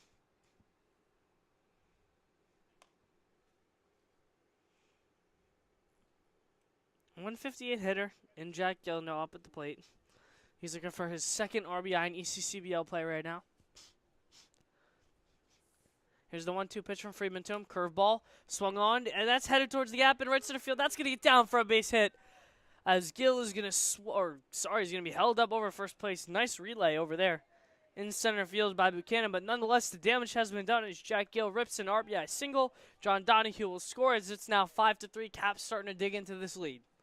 That's a big way to start off the inning. I mean, my goodness, they needed it so desperately. The defense has struggled mightily today. We talked about it over and over again. 5 runs through 4 innings, and now you're starting to battle back. Now it's just a 2-run game. Keep on battling. Get Gill around the bases. Try and get Appolina on right here, maybe. As he rips that one, headed to left field. That one has a chance. It's going to hit off the top of the wall. Eddie Appolina absolutely rockets that one over the left fielder's head. And Matt Giuliano, as there's a third straight hit for the Caps, as Eddie Appolina sends a blistering ball right off the top of the wall. And the Caps are in business. Already scored a run in the inning. Now second and third. Nobody out. Boy, maybe 2.5 feet away from going over right there to tie the ball game up too. That's a brutal one. Hopefully you can get these 2 base runners home if you're the Caps. As Ben Meskel now due up, he walked in his first at bat. So he tries to hop on the first pitch like his fellow teammates. He fouls that one back.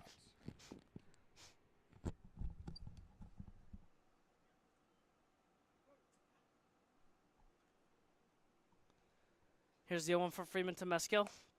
Fastball missed outside. Interesting, though, here, Ben. Kings with no outs, they want to play, or I guess because the double play opportunity isn't there in the field right now, but they're going to go with the infield in and still up 2 runs. That curveball's going to miss downstairs. Nonetheless, I feel like that's a pretty aggressive play, though, Ben. Bringing that infield in when you're up 2 runs. Again, you have the tying run over at second base, but it's early in the game as well. Yeah, Meskel is a big power hitter as that one goes up and away for a 3-1 count. So I guess they're assuming that either he's going to go for the bunt or he's going to rocket one out for where only the outfielders are going to be able to make a play. So you can kind of understand it in that aspect. Here's the 3-1. As this one's rocketed left field. Giving chase as that one has a chance, and it's going to go! Braden Meskel sends one right over the fence, and right after Eddie Appolina couldn't put one out, Braden Meskel does, as the Caps are going to hop right back on top as they now lead 6-5. There we go. I mean, Braden Meskel, I just said it. They move the infield in. He's either bunting or he's sending out one where only the outfielders can get to it. The outfielders couldn't even get to it at that time. I mean, Giuliano stood no chance. That one flies over the wall. His teammates celebrating, saying, oh, that's a beautiful man right there. That's a beautiful hit as well. I mean, it just feels like such a breath of fresh air if you're the Trenton Capitals. Absolutely needed that one to go after. You just gave up an early lead that they had. We mentioned them struggling to get early leads. And Braden Meskel delivers in the biggest way possible. His teammate Eddie Appolina at bat right before it hit the top of the fence, and you were kind of saying, oh, this could be very possible, that this could be a blown opportunity, but Braden Meskill cashes in on not one, not two, but 3 total runs for the Caps, as Derek Freeman's day is going to end with giving up that home run. So new pitcher is going to enter for South Jersey. We'll be right back with you as the Caps have just taken the lead here over the Kings, 6-5 here at Moody Park.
The new pitcher for the Kings is going to be Ryan Iberer out of Georgian Court University. He's been pretty busy in the transfer portal, started off his collegiate career at East Stroudsburg, then headed over to Morris County, and now at Georgian Court for his junior year over there.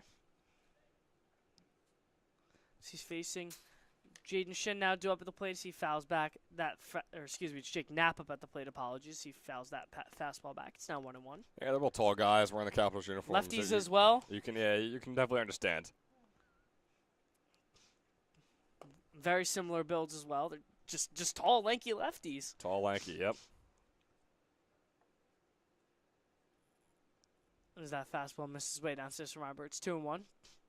Here's the pitch to Knapp. Fastball spiked again. It's up 3-1.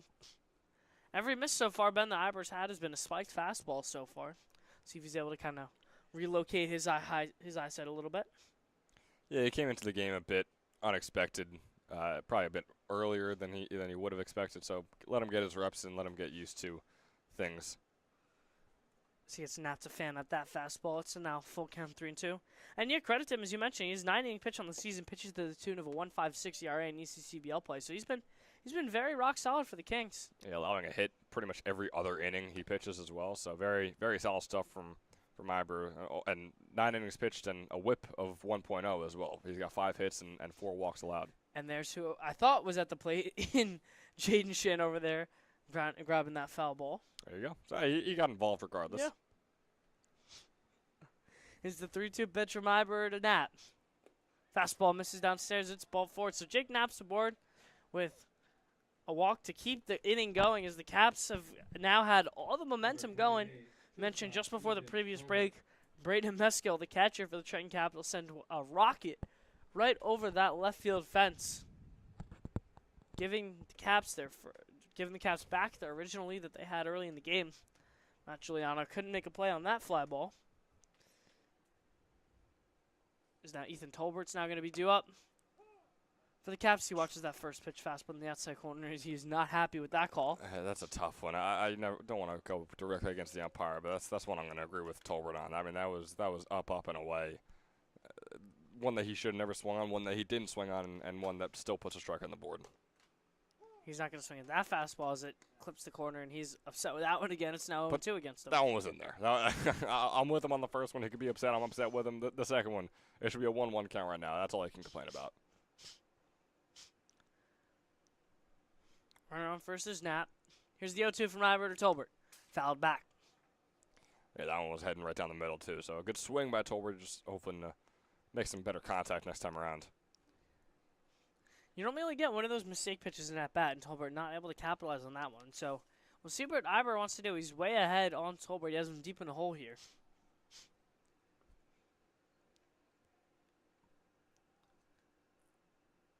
As here's the pitch from him. Curveball misses, or excuse me, fastball misses upstairs. Runner goes, throw down from Longo. Not going to be in time. Gets past the shortstop. And Pedrick. Knapp thought about third base, but he's going to quickly scurry back over to second base. So Knapp is going to be able to steal the base. It would have been a close call. I mean, that ball got by Pedrick, and Buchanan came racing down and got to it around when Knapp would have been about halfway over to third, maybe a little over halfway. So it would have been very close. It would have been fun to see, but Knapp playing it safe over there. As you mentioned, it's always a tough read in the center field because you would need to make sure that the plate is over, because what happens if someone kind of rockets one right over your head trying to come in and back up the throw? That was fouled back once again by Tolbert. So yeah, really nice heads-up play by Buchanan. He's able to read that ball, miss up. Tolbert's not going to swing, and then he darts in to back up the throw. Really nice heads-up play out there for those from the Salcomet.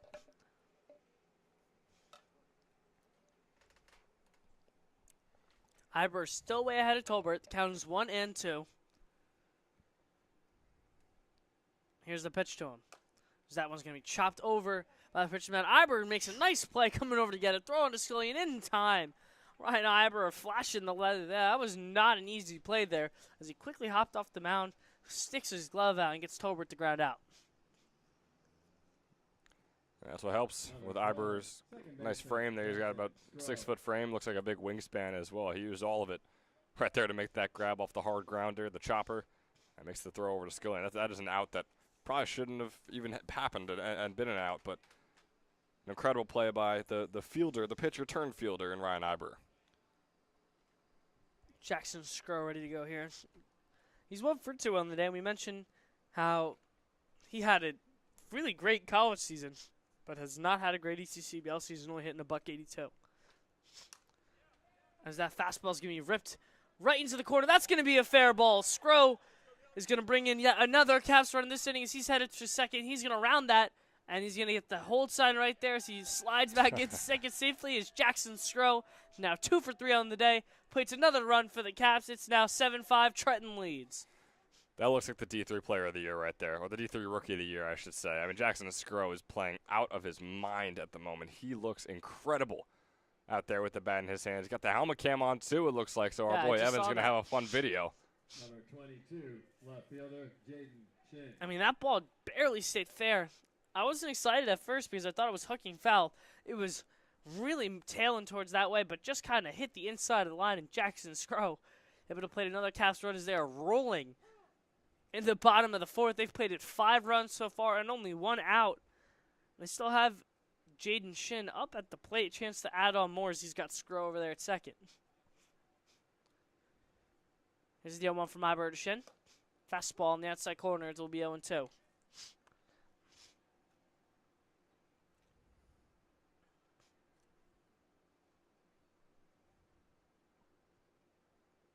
Iber way ahead in the count. Here's the pitch to Shin. Fastball fouled back. I mentioned it, Ben. I mean, nothing too fancy from the Caps. I mean, he got Tolbert on the ground out, but again, Tolbert worked a nice full count, or not a full count at bat, but worked a deep 5 to 6 pitch at bat and a little bit more. And then you get the big hit from Skro to play another one. So they've been piecing stuff together into Iber. As a check swing from Shin, they're going to say he held on that awkward kind of step back lunge, whatever you want to call it.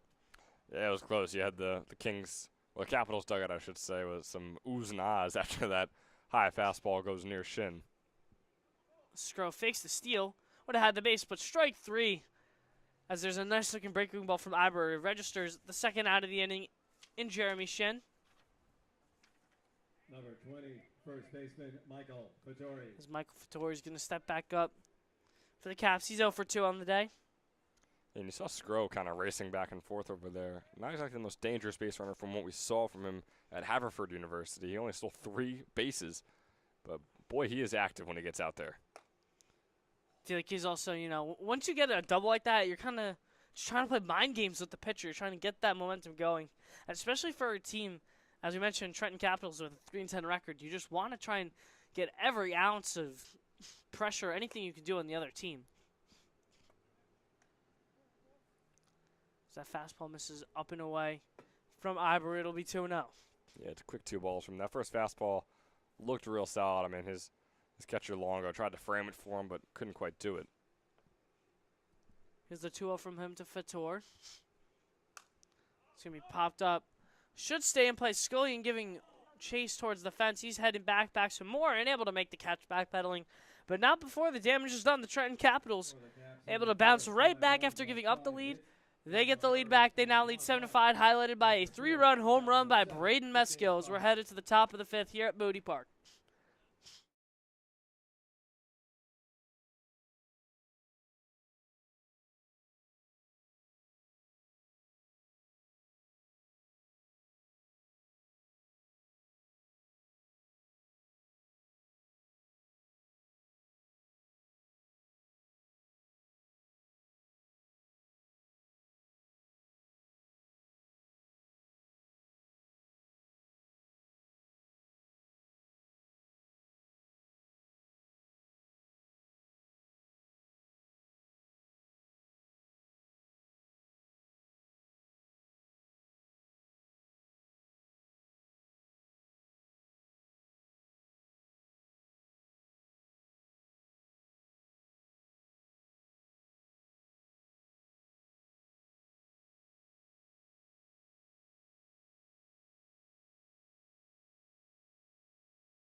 Trenton Stenard now getting set and ready to go for his now first full inning of work. Came in mid-inning.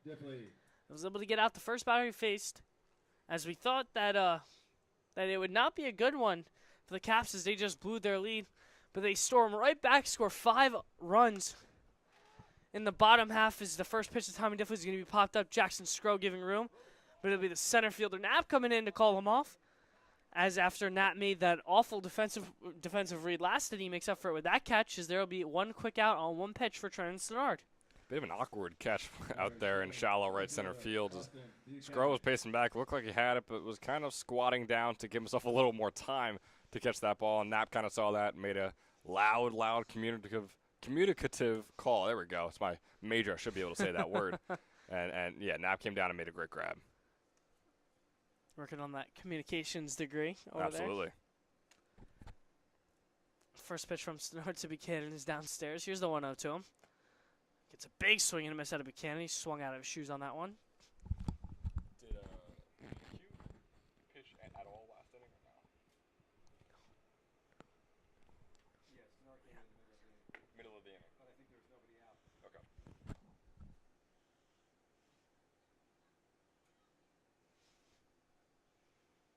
It was after the home run. No. Hold on. That one's fouled back by Buchanan. It'll now be 2 balls, 2 strikes. I'm not sure. I don't think any of those runs were his. Yeah, Trying to, still working. Here's the 2-2 pitch. Curveball misses downstairs from Trenton Stenard. Now it'll be 3 balls, 2 strikes on Buchanan, who's 0 for 1 for the day. Does have a walk.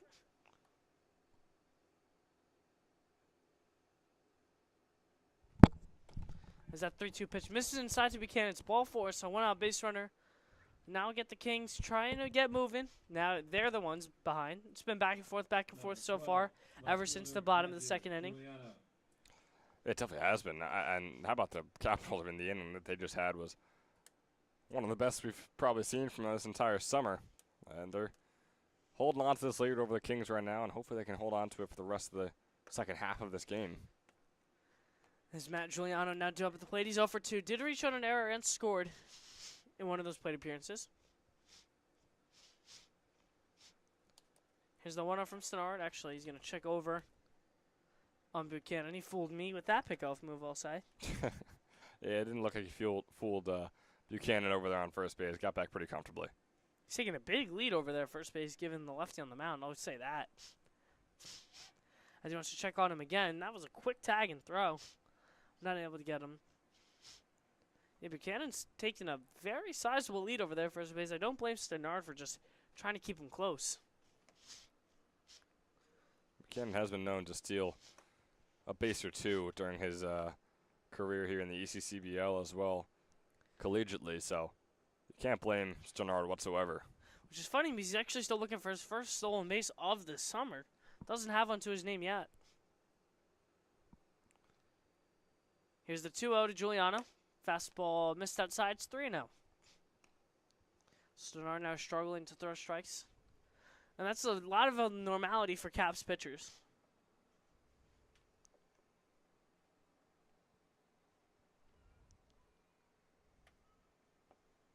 Here's the 3-0. Fastball hits right down the middle. It's funny, man. We talked with the head coach, Mike Coryell, head coach of the Gens, just a couple days ago. He said he finds it so odd that all these pitchers, when it's 3-0, they'll throw that fastball right down the middle, and then that 3-1 pitch always becomes the hardest pitch to throw for a strike after they just throw one right down the middle. It seems to be 3-1 walks seem to be the most common easily. 3-0 count, and then you get the 70-mile-per-hour fastball right down the middle. The meatball that the hitter, of course, will not swing on because he already determined he wouldn't swing on it before the pitch even came in. And then, yeah, that 3-1 pitch usually turns into a ball, but we didn't see that right there. Stenard threw a nice fastball action on the corner. Got a swing and a miss out of Giuliano as well. So the count's going to be full. 3-2, 1 dead, and they have Buchanan over there first. Here's the pitch to Giuliano. Fastball missed outside. That'll be ball forward. So there's not the 3-1 walk. It's the 3-2 walk now this time, as the Kings are going to have 2 base runners on. With Zach Maxwell now up at the plate. Right fielder, Zach Maxwell.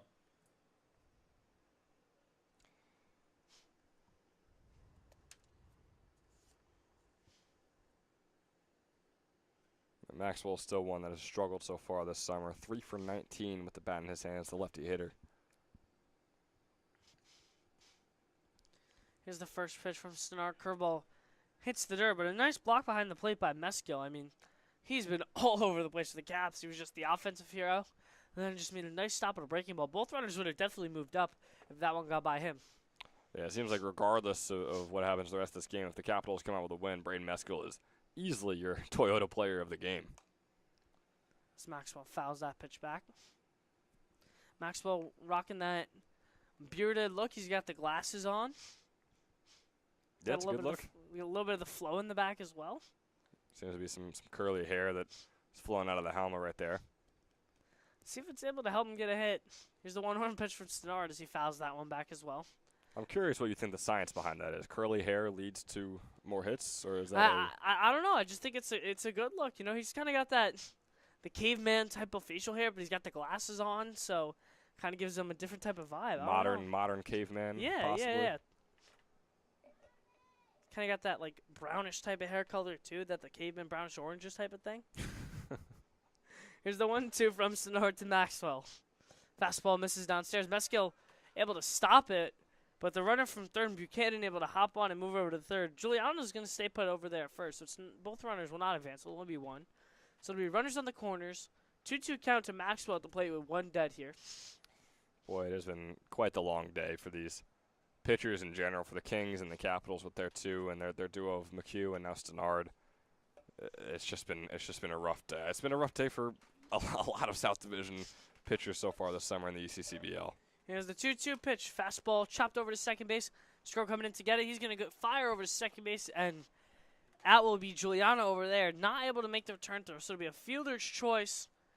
Stroh throws it over to Tolbert, but 1 run will score on the plate. It'll be Buchanan after the wild pitch. So Stenard gives up his first run, but in turn he will get his second out. Caps still remain on top. It's still 7-6 they lead, but you now have Maxwell over there at first base. Boy, that was a great play by Stroh. I thought that if he was going to get a single out at all, it would be a throw over to first. But no, he's able to get the more important out at second, not the most important at home. But I mean, there was no chance. Physically no chance for him to get that ball home. So yeah, fantastic play by Stroh. Again, one of the most talented players we have in the entire ECCBL this summer. Jordan Robin now done with the play. He tried to bunt off of that first pitch. Watch the curveball for strike one. That fastball misses out. It's now 1-1.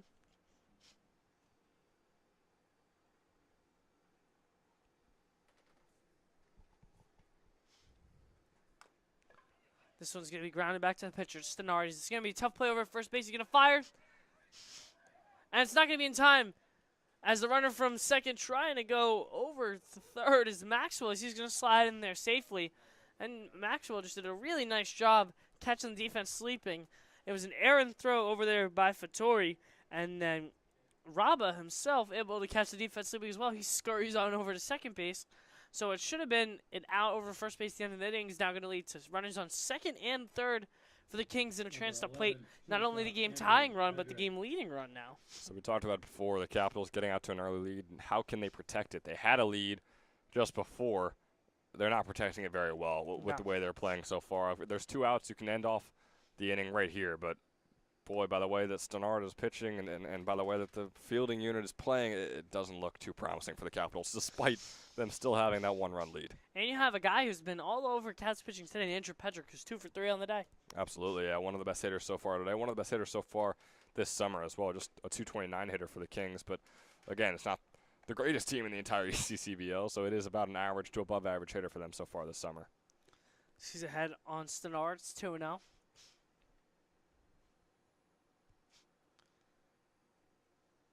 Here's the 2-0. Fastball in the outside corner. Pedrick didn't love the call, but it'll be 2-1. Yeah, that was a very solid pitch from Trenton Stenard. I mean, I agree. There's been a couple pitches today, don't get me wrong, that the players have been right, that the batter has been right, but no, that's a strike all day.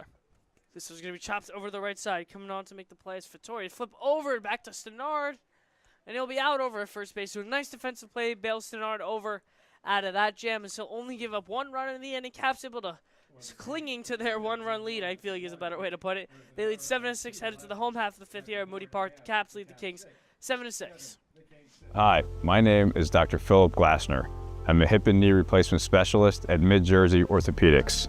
We're a multi-specialty orthopedic practice with offices in Flemington, Bridgewater, and Washington, New Jersey. We have 18 fellowship-trained specialists to take care of you from your neck down to your toes. We offer conservative management such as bracing, therapy, and injections through surgical interventions as well. Our goal is to keep you active and healthy and get you back in the game. We also offer on-site digital x-ray as well as MRI. We have evening and Saturday morning office hours to assist with convenient appointment times, as well as having walk-in appointments available. Call us or visit our website at midjerseyorthopedics.com so we can help you to live life better.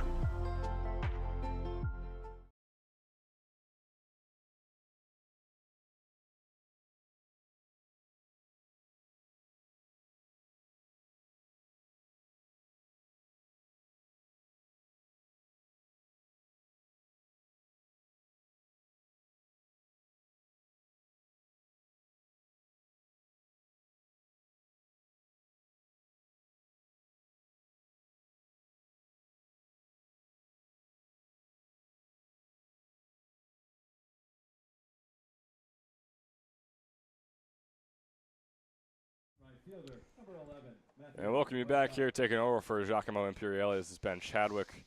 Still have Giacomo to my left, giving you the most colorful analysis throughout this game. However long this game may last, we've seen some thunder off to our right, and according to the weather app, we're seeing a 9 p.m. lightning storm. Of course, it is 8:12 at the moment, and with how long this game is going, we just hit the halfway point, a little over an hour and a half into this one. So the quick 0-2 count on Matt Westcott. Ryan Iber looking pretty solid in his second inning of work right here. His 26th pitch. Ooh, checking the hit was Westcott's going to be just outside, bringing up a 1-2.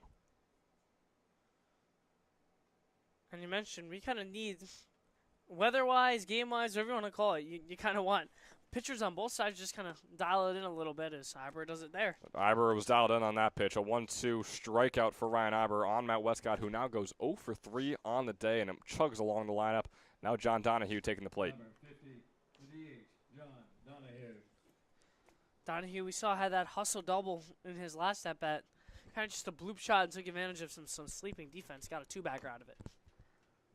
Now, this is his first hit today. He sees the first pitch go by for a 1-0 count. Iber nearing 30 pitches. The light's shining bright here at Moody Park here in Ewing, New Jersey. Second pitch, swing and a miss there from Donahue. Iber looks to really be in control of his arm and of the ball at the moment, which is good news for the Kings, who, of course, are still trying to battle back. They they trail by one, as that one from Donahue is grounded quickly over to the first baseman, Scully, and it's close over there. Scullion does get his foot down in time. Took our first base umpire, our infield umpire, quite a while to make that call, but once he did, an out was called, and it's the second here in the bottom of the fifth. I mean, credit to Donahue. He busted out of the box right away. I mean, that was one of the quickest 90s I've seen so far. He wanted that base and just barely got beat by Danny Scullion, obviously, who's a bigger figure over there at first base. And now on comes Jack Gill, the lefty hitter, up against the lefty pitcher. First pitch finds that bottom left corner. Boy, it was a good-looking fastball from Iberer to bring up the 0-1 count. But, of course, Giacomo, you have Gill, who is a perfect 2 for 2 today. Had a couple nice base knocks on the day. Yeah, 2 singles for Gill. Easily his best game so far of the summer. He came into today just 3 for 19. Now obviously sitting at 5 for 21, which sounds just a bit better. Has an RBI on the day as well. Something that's been a rarity of his over the summer. Right, yeah, exactly. He's only got one of those in the 10 games he's played prior. He's got a 2-1 count. Make that a 3-1. Ooh, looking for the bottom left corner once again was Iber, not able to quite do so. So the 3-1 offering coming up here. There's 2 outs on the board. Iber trying to go 3 up, 3 down. We have some rain falling down here at Moody Park. Fastball is in there for strike 2. So walking off was Gill, trying to head over to first base. We'll see if Iber can make him walk off right into the dugout after this pitch. 3-2. Absolutely vile commentary right there, man. 3-2 pitch is going to be outside. Boy, we saw that home plate umpire flinch a little bit. We got scared. Thought the inning might be to an early close, but no, he does not make the call. And Jack Gill will take first base for the 4th time today. Eddie Apolina. Now I have Eddie Apolina and the home run here. Braden Mescal now do a back-to-back. 2 big bopper righties that we saw. Apolina hit one off the fence, and Mescal sent one over the fence in their last 2 at-bats. Definitely a dangerous duo for Iberer to be facing. Some news for any of our NBA fans. The Dallas Mavericks, with the #1 overall pick in the NBA draft, selected, shocker, Cooper Flagg out of Duke. I think everyone's shocked with that pick. So no 1 count after that one's fouled off by Apolina. He's 1 for 2 on the day. Some wind is blowing right to left here at Moody Park. That ball finds the bottom right corner for strike number 2. So despite the walk on Gill, Iberer looking real solid here in the bottom of the 5th. He's got no 2 count, 2 outs on the board. Well, that ball's going to be a bit too high and inside on the Fairleigh Dickinson hitter, Apolina. Now he makes it a 1-2. Kind of got a awkward flinch to Apolina. Kind of, you say, an NBA equivalent of that. He flopped a little bit there, you could say. There you go. I didn't think that one was that close. Yeah, now and moving forward, we're going to have to be making a lot of NBA dad jokes with the draft going on right now. And we appreciate you tuning in to ECCBL Baseball, obviously the more important sporting event of your night tonight. Still a 1-2 count as Apolina fouls that one off. That's more exciting than Summer League Baseball. Nothing. Here's the 1-2 pitch. Swung on right over to Pedrick. Pedrick makes the easy grab off the turf, off the dirt, I should say, and makes a toss over to Raba on second for out number 3 here in the bottom of the 5th. So just like that, it's 4 up, 3 down. Iberer still looking in some great control of his arm and of the game right here. But the Kings still trail by 1. They'll try to flip that script when we come back in the top of the 6th.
Should pop up in a Welcome you back here in the top of the 6th.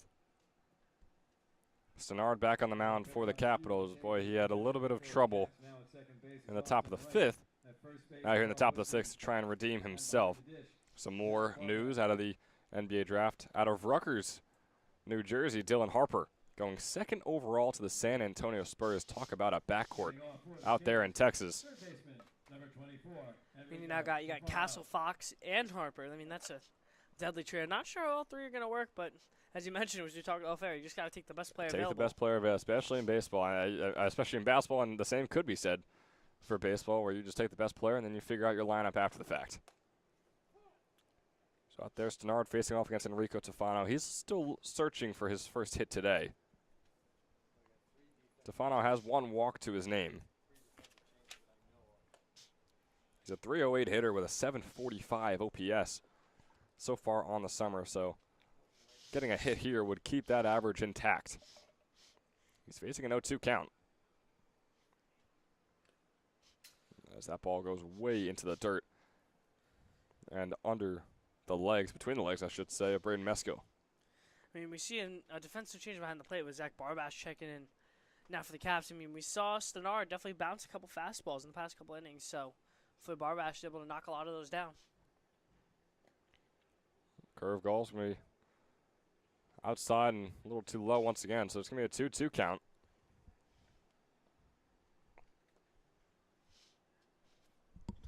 Clouds still looking ominous up there in the sky. 2-2 pitch, fastball outside to be a 3-2. He's at first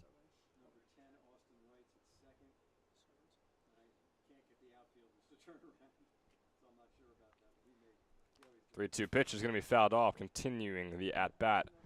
Boy, in the same vein of Ethan McHugh when he started off this game and really throughout the entirety of his stint, long at-bats is what we've seen from this King's order, much to the dismay of the Capital staff.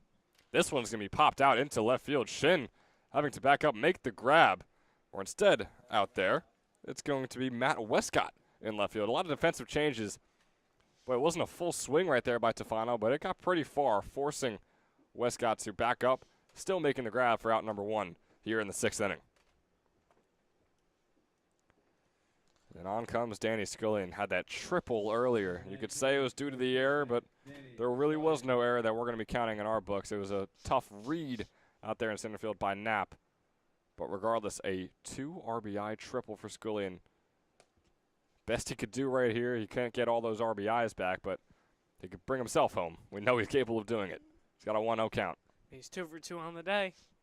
He already has the triple. I mean, I feel like for a big guy like Scullion, that's the toughest of the cycle to hit. You never know. Dave Scullion on cycle watch. You never know if he hits one out of here now. Possibly, yeah. He's got a 1-1 count after that curveball finds the bottom left corner. This curveball is going to find the bottom of the home plate. That brings up a 2-1 count. I thought you were going to say it's going to find itself in a pile of dirt down there. I mean, same thing. Home plate covered by dirt, and that's why the umpire is going to go over there and brush it off for us.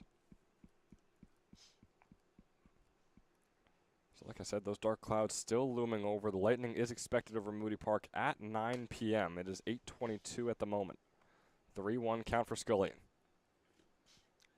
mean, this is where if you're Danny Scullion, you want to take an absolute daddy hack right now. We'll see if he does. 3-1. Not exactly a daddy hack, but he goes around just enough. Or maybe it was a foul ball. Either way, it's strike 2. I mean, you just got all sorts of tied up on that Stenard breaking ball. Interested to see what he wants to go with that with 3-2. Stenard definitely a bounce back at bat against Scullion. Much different than the last at bat. And right there, swinging a miss on Danny Scullion. So a 2 RBI triple. And his first at bat against Stenard. And the very next at bat gets the swing strikeout on Scullion. Number 31, as we mentioned, I was honestly pretty surprised that Stenard went back to the breaking ball. He had Scullion tied up on the 2-2 pitch, or sorry, on the 3-1 pitch, excuse me. Got it to 3-2, and then he goes right back to the curveball and just gets an awkward half swing at a Scullion. Something we haven't seen a lot from as potent of a hitter as he is. He's over a 360 hitter, but he does have 8 strikeouts to his name. Make that 9 now with that last one. That one's going to be fouled off by Longo, so it'll bring up an 0-2 count.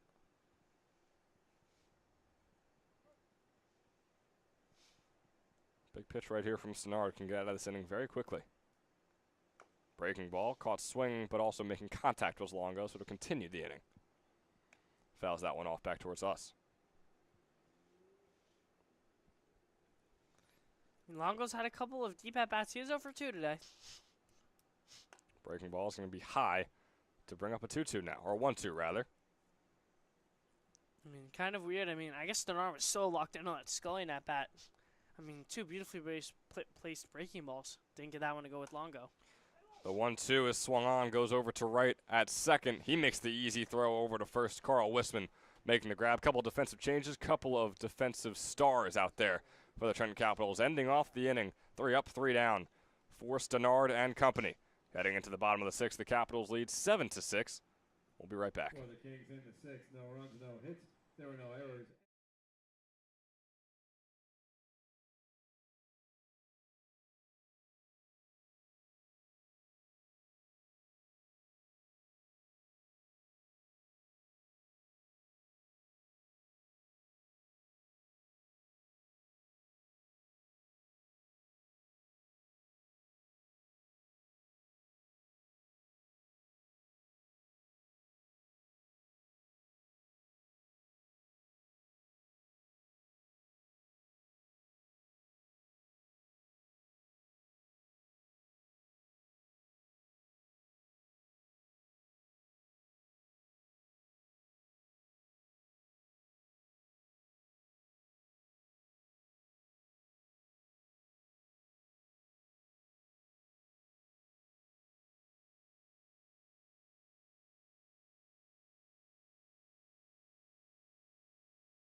Welcome back here. Ryan Iber still on the mound out there for the South Jersey Kings.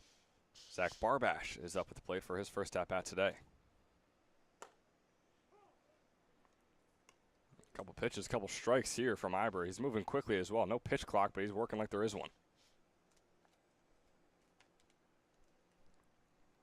Here's the 0-2 offering.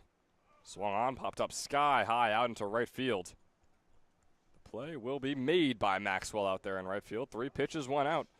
Not too shabby. Of course, Iber would love the strikeout, but he'll take the out regardless. So quick first out here in the bottom of the 6th. Moving on through the order, Jake Knapp, the lefty hitter, is up at the plate. Not Jaden Shin, much to Giacomo's dismay, I'm sure.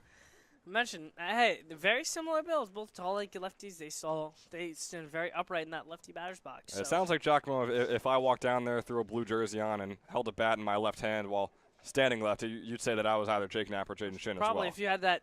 They both have a darker colored helmet on as well. So, I'll throw on the exact uniform for you. You should. I'd probably get you confused. Just as an experiment. We got a 1-1 count on Knapp here.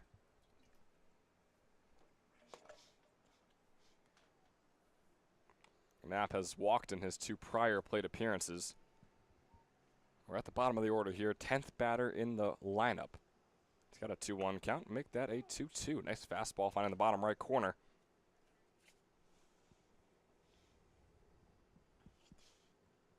One out on the board. Capitals hold that 7-6 lead over the Kings here in the bottom of the 6th. This one swung on right over to first base. Scullion makes the grab and walks it over to first for out number 2. Ryan Iber and company are moving quickly here in the bottom of the 6th. Scullion was playing so far back off the bag. Ball took a Moody hop, kind of just shot right up. But Scullion had so much room and so much depth that he was able to just charge right in off that high hop and make the play. So nice defensive read over there by Danny Scullion at first base. Absolutely was. Brings on Ethan Tolbert back at the top of the order here. Tolbert has had a very up and down day. Started the day off with a hit, and then obviously had that error over there on short as he fouls this one off towards the Moody Park basketball courts. Once again, doesn't seem to be another game or tournament. Usually the Wednesday nights, I believe, are when they hold their basketball tournaments, but it is. Boy, it has been hot here in Southwest New Jersey, and you can't blame them for maybe not showing out tonight. And Ben, me and Luke Lemler actually want to ask you, we talked about this last Wednesday. If we were to go head over there for a basketball tournament one night, would you join me and Luke Lemler over there? No, it's a wraps. I don't know if you guys would want to play with me. Oh, I don't know about that. I just talked about my frame. You know, Jake Knapp, Jaden Shane, I'm comparable to them. I imagine they're pretty good at basketball as well. Look, I could talk about a lot of sports. I can't really play a lot of sports. If there's one sport I can play, put a ball in my hands and put a net in front of me, and we're all set. 1-2 count here for Tolbert. Fastball's going to be low, bring up a 2-2. I mean, Lemler's got some good size on him as well. He's got a lanky build. He does have a lanky build. Definitely more of a lanky kid than me. I got some meat on my bones. I could bully him around in the paint. That's for darn sure. Tolbert skies this one out to center field. Buchanan should have an easy grab for out number 3. He absolutely does. 3 up, 3 down for Ryan Iber and the South Jersey Kings defense as we wrap up the 6th inning. Heading into the 7th, boy, we got a good one. It's been a long one, but it has been a good one here at Moody Park. 7-6, the Capitals lead when we come back.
Welcome you back here in the top of the 7th. Top of the 7th inning is brought to you in part by Northfield Bank, proudly serving the local community since 1887 with brand locations across Mercer and Hunterdon counties. Northfield offers simply free checking with no minimum balance, no monthly fees, and no per-check charges.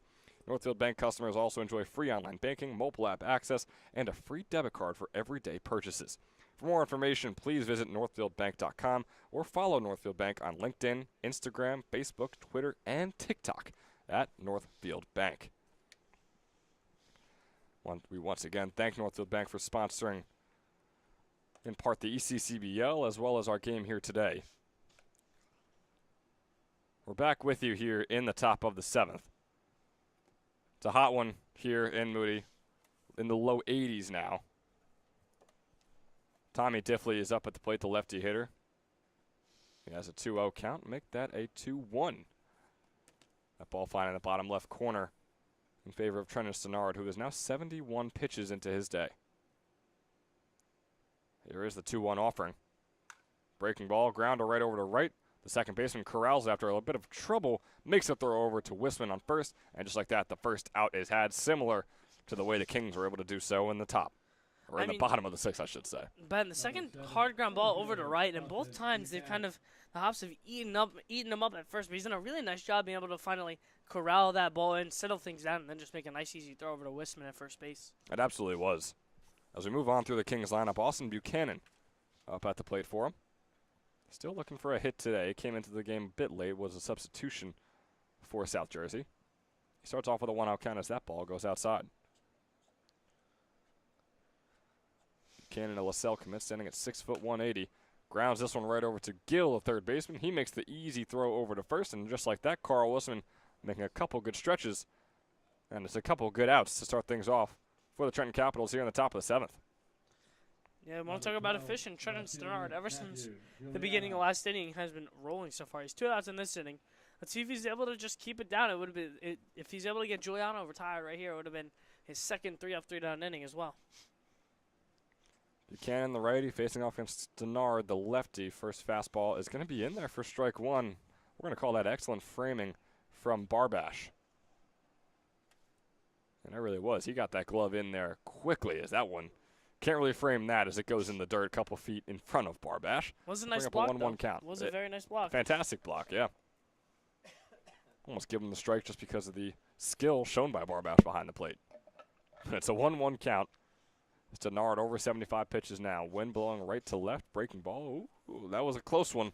Not quite close enough as it brings up a 2-1. Didn't kind of dip down a little bit enough. Matthew Giuliano is up at the plate. Wrapped up his freshman season at Mercer County Community College. He's swinging a miss on that one. Like we mentioned before, batted on the lower end of the order for Mercer. Was just a 184 hitter, and so far this summer, he's 2 for 19 wearing the Kings jersey. So, been very similar both in the spring and summer. Is of course trying to pick things up as this summer goes on, as we're near the halfway point of the ECCBL season. He's got a 2-2 count after fouling that one off. With 2 outs on the board, swinging a miss. That's out number 3.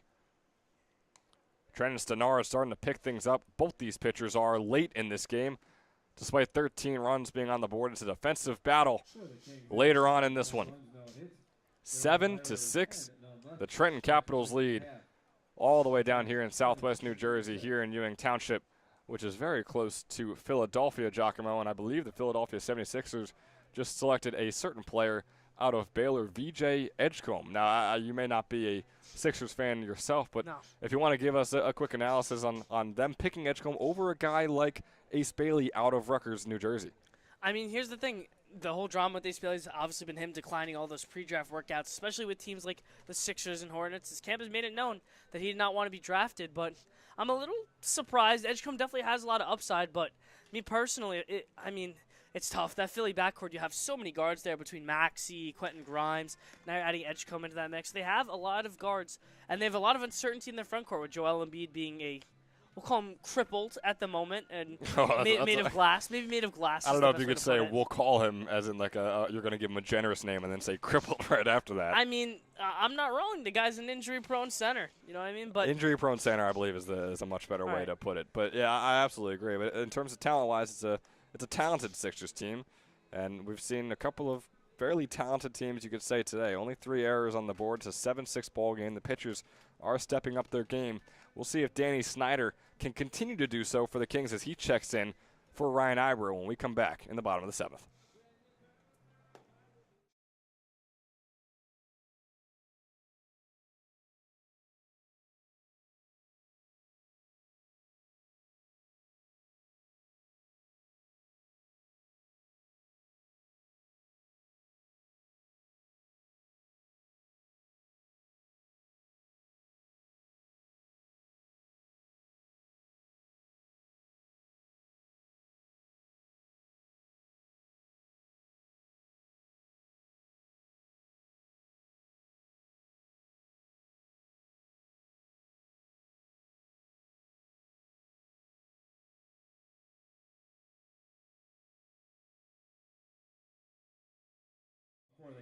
Give his numbers or no?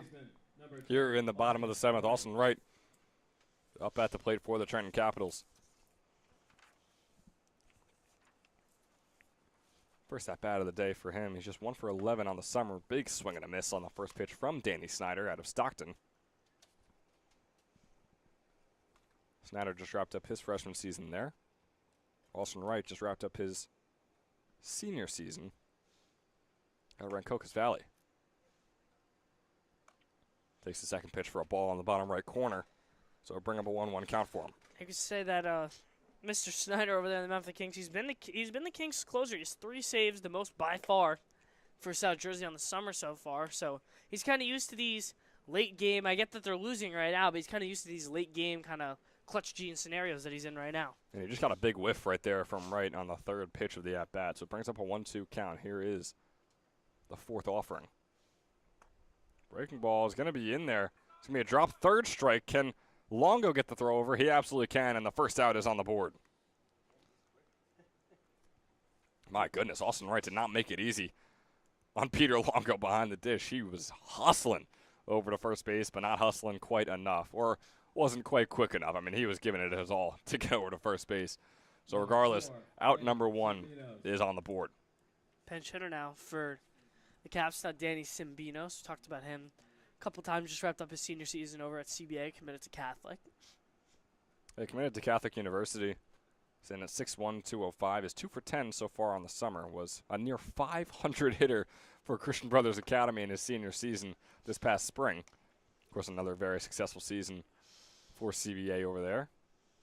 You know, Luke Lemler made fun of it for me on the last broadcast, you know. But it is what it is. You're a St. Joe's alum as well, so it's tough to see these CBA guys, you know, succeeding like that. As Simbinos grounds that one over to Pedrick, who makes the throw over to first. What a stretch by Scullion, who makes the grab at first for out number 2. I mean, I think the nicer thing is, what a nice play by Pedrick over there. Hit shortstop, he had to take 2 to 3 shuffles backhanded that ball and threw across his body over to Scullion. That is a underratedly extremely tough play by Andrew Pedrick over there, shortstop. It absolutely was. I mean, it was a great defensive play all over, but both by Pedrick and Scullion on first for out number 2. And it could be a big out number 3 right here. It's a dangerous hitter. You're lucky that there's no one on and there's 2 outs on the board. It's the best situation you could have against a guy like Carl Wisman, the lefty hitter, with the highest average on this team as well as the highest OPS, 364 average and an 819 OPS for the Trenton Capitals team. A reminder, they are 3-10. They have struggled so far this summer. Second least runs scored in the entire ECCBL, the lowest in the entire Southern Division. Swing and a miss there on that pitch. Brings up a 1-2 count. And not only a swing and a miss, that was, I think you can say, a whiff or an ugly swing and a miss there. I mean, had Wisman swinging out of his shoes on that pitch. Which is a hard thing to do, especially this summer. Carl Wisman is going to watch that one go by. It niches the bottom left corner. Danny Snyder, have yourself an inning. Not a day quite yet. We could say have yourself an evening here at Moody Park. The lights are shining bright, but not too bright for Danny Snyder. 3 up, 3 down. The Capitals still hold their 7-6 lead, but the Kings are going to try and crawl back, scratch back, come back when we come back in the top of the 8th.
Back here in the top of the 8th, Trenton Stennard back out there for his 5th inning of work. Ethan McHugh pitched 3 innings. Stennard already out there for his 5th. He's thrown 84 pitches now after starting things off with a 1-1 count against Zach Maxwell. I mean, he settled in nicely. His first full inning of work wasn't the most smooth, and then ever since then, Ben, he's been locked in. Trenton Stennard has been dealing tonight. He absolutely has. He's dealing right now against Zach Maxwell, who is 0 for 3 today, which makes him 3 for 20 on the summer. 1-2 count is fouled off. So a couple curveballs go by him for strikes 1 and 2. Doesn't let that one go by him, so he just fouls it off and keeps himself alive. 1-2 fastball is going to be outside for a 2-2. Just kind of gave it a little bit more of a, it's the kind of whatever the opposite, a little bit more cut than he wanted, I guess you could say. Maxwell grounds that one foul. And he's a guy who has had his struggles. He hasn't had a hit in the past 2 games he's played in But against the Capitals on June 11th, just a couple weeks ago, he had 2, and he went 2 for 4, easily his best game yet. As he pops that one sky high, it's looking like he's going to go 0 for 4 today. Westcott chasing it down. Westcott making the grab in shallow left field for out number 1 here in the top of the 8th. And Stenard, as you mentioned, is rolling. I mean, and it feels like the Caps are just kind of leaning on this guy, and they're not taking that deep breath yet, but they're holding on to it right now. They're clinging, as we mentioned, to that 1-run lead. Hasn't been a run scored since the top of the 5th, and they're desperately, as we mentioned, the Caps really do need this game. Jordan Robb, the lefty hitter, now up at the plate. Finally got a hit in his last at-bat. He's now 1 for 3 on the day with that single earlier on. He's one of those guys where, I mean, boy, he was a sight to behold at Mercer County Community College this past spring. As that fastball is going to be grounded over to right, the second baseman. He makes the throw over to first, and that's a quick 2 outs for Trenton Stenard and company. But as I was saying, Robb is a guy who led the Vikings this past spring in average OPS, the amount of doubles he hit, the amount of runs scored by him, the amount of walks he had, and he also had the least amount of strikeouts among the entire starting lineup. But so far this summer, he's just a 146 hitter with 6 strikeouts to his name and only 3 walks. And now he's 1 for 4 today after that ground out to the second baseman, Austin Wright. Who, to his credit, once again, that was another difficult hop. As Pedrick lines that one out into center field. Was almost on too much of a rope that Jake Knapp was able to snag it out of the air, but not quite so. Gets in the dirt, and finally the first hit of the inning. The first hit in a full inning, rather, is finally had by the South Jersey Kings. They're on the base. If you want to talk about guys going 0 for 3 today, I know Maxwell was it, but Tufano's also 0 for 3 on the day today as well, so the Kings have had their fair share of struggles from hitters today. First pitch is in there for a called strike 1.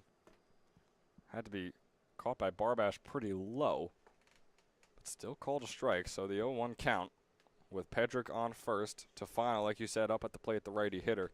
2 outs on the board. Interested to see if Pedrick wants to go. 0-1 pitch goes out into left field, gets down before Westcott can get there, and it careens off of Westcott's shin. Around goes Pedrick to third base, and it'll be runners on the corners for the South Jersey Kings. I mean, just a boneheaded play by Westcott over there in left field.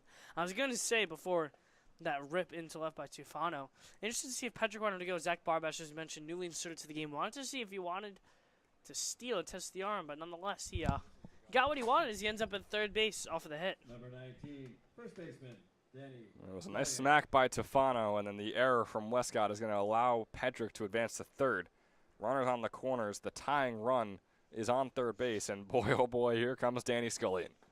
Not the man you want to face in this scenario, Ben. Not the man you want to face in any scenario, I think, if you're Trenton Stenard, as that first curveball finds the bottom right corner. That's a nice first pitch to start off with. We'll say, Stenard got the better of Scullion in their last meeting.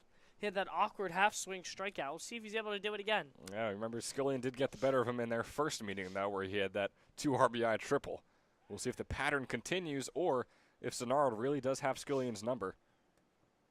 It's an 0-1 count. He just checked Tufano over there on first. Nothing to it. The 0-1 remains. But I will say definitely one of the more entertaining games I've called here at Moody Park so far this summer. 0-1 curveball looked similar to that first pitch, but a little more outside, so that's why it's called ball 1. Yeah, this has definitely been a joy to watch. I mean, a 7-6 ball game. We've seen a few errors, right? You can't escape those, but the pitching was rough, and then it was pretty solid, and now it's kind of stayed pretty solid, but right now it all might be crumbling, and it's all in the bat of Danny Scullion. He fouls that one off for strike 2.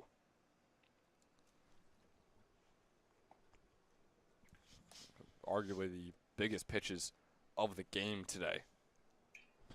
Biggest pitch right here could be off the left hand of Trenton Stenard. Fastball, grounder right over to Austin Wright, the second baseman. He corrals it. Nice hop, but an even better glove catch. And just like that, out number 3 is had on the top of the 8th. Things got scary out there for Trenton Stenard and the Capitals defense, but they stood strong. They hold their lead 7-6 as we head in to the bottom of the 8th. Hi, my name is Dr. Philip Glassner. I'm a hip and knee replacement specialist at Mid-Jersey Orthopedics. We're a multi-specialty orthopedic practice with offices in Flemington, Bridgewater, and Washington, New Jersey. We have 18 fellowship-trained specialists to take care of you from your neck down to your toes. We offer conservative management such as bracing, therapy, and injections through surgical interventions as well. Our goal is to keep you active and healthy and get you back in the game. We also offer on-site digital X-ray as well as MRI. We have evening and Saturday morning office hours to assist with convenient appointment times, as well as having walk-in appointments available. Call us or visit our website at midjerseyorthopedics.com so we can help you to live life better.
Matthew Westcott.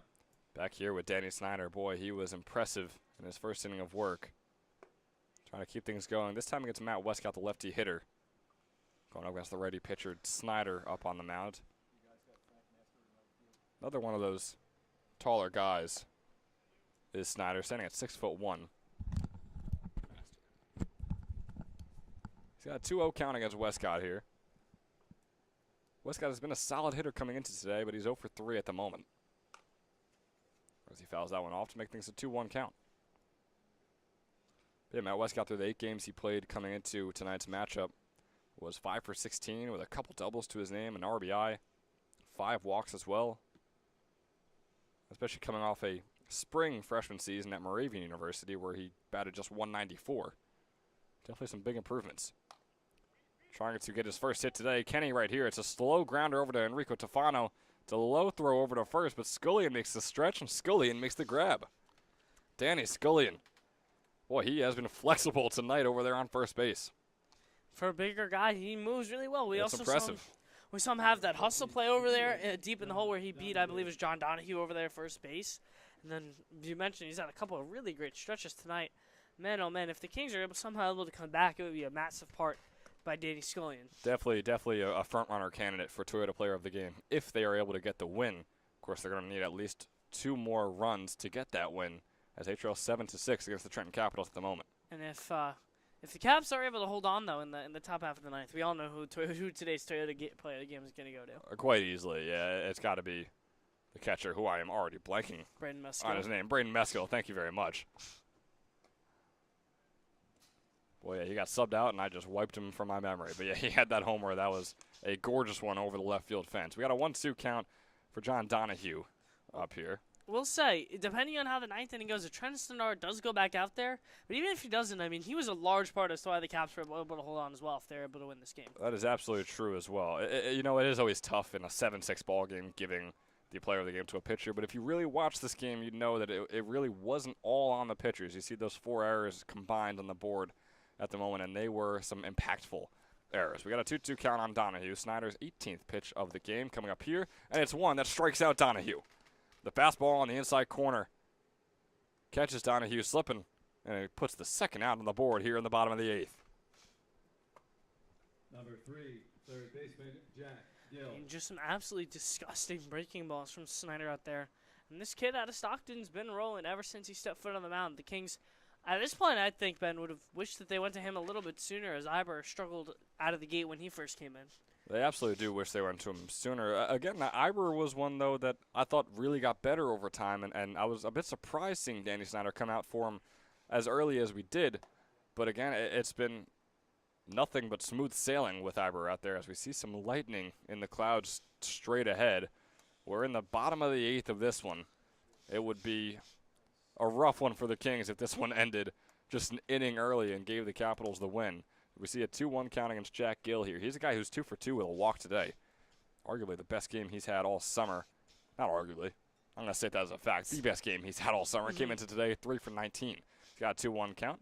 Make that a 2-2. Boy, that curveball finding the bottom left corner. Then I also feel like for entertainment value, you want to see the 9th inning. You want to see how this game shakes up and see the game played to its full maximum. Absolutely. 2-2 count, 2 outs on the board, no one on. Curveball in a similar spot as the last pitch, bit more outside. That's why we have a full count pitch coming up here from Danny Snyder. Taking his time on the mound. Getting into position. Here's the 3-2 offering. Fastball is swung on, goes over to Tofano. Tofano struggles to pick it up. Makes the throw over to first, though. And Danny Scullion with the stretch and with the grab. Scullion, my goodness. That is a big man doing big man work over there on first base. Putting his body on the line. Someone stretched before this one. Danny Scullion making some crucial stretches, some crucial outs for the Kings right there, giving them a chance when we come back in the top of the 9th. They trail by just 1 to the Trenton Capitals. 7-6 the ball game is heading into the 9th.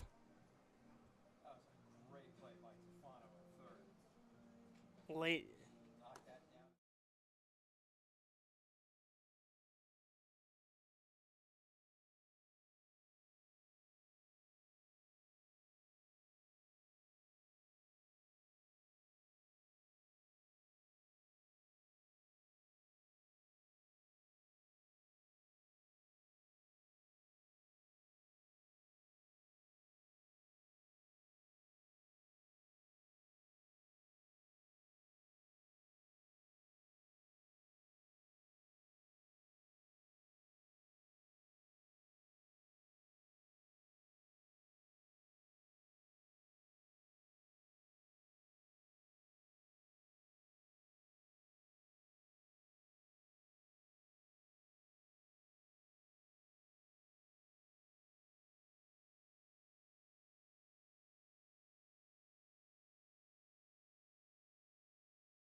Welcome you back here, top of the 9th. Boy, it's an important one. Peter Longo trying to get it going quickly. This one out to right field is going to be fouled by maybe 3 or 4 yards off the right field line. Boy, that would have been one heck of a start for the Kings right there if Longo was able to put himself on second, maybe even third with the way that one was traveling. But regardless, that'll just be strike 1.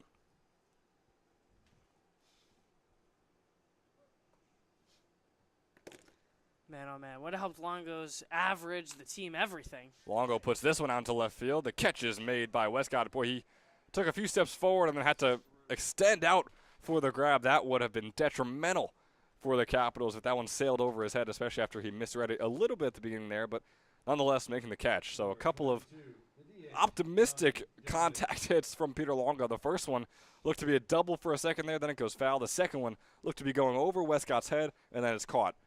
And now the at-bat has ended, and it brings on Tommy Diffley. Takes the first ball in the dirt for ball number 1. Just 2 outs to work with, 1 run needed to put on the board. 1-0 pitch. Oh, boy, it's a fastball that gets very much away from Trent Stenard. And maybe once he hits triple digits, that's what happens, because that was his 100th pitch right there. 2-0 turns into a 2-1. That ball finding that bottom left corner. He's been able to do that quite consistently throughout today. It's often the corner he goes to most recently and most often. Here's the 2-1 offering to Diffley. Breaking ball is going to find that bottom left corner once again. My goodness, that is a gorgeous looking curveball. And he's been in command of it all game, man. Nothing else to say but tip your cap to Stenard. He's got a 2-2 offering for Diffley right here. Lefty pitcher on lefty hitter. That one's going to be grounded almost out into left field. Instead, Tolbert's going to make a play on it. It's going to make the throw over, and an accurate throw at that, but nowhere near in time to catch Diffley over there on first base. Took a weird hop. That's the only reason it was allowed to stay in the infield diamond.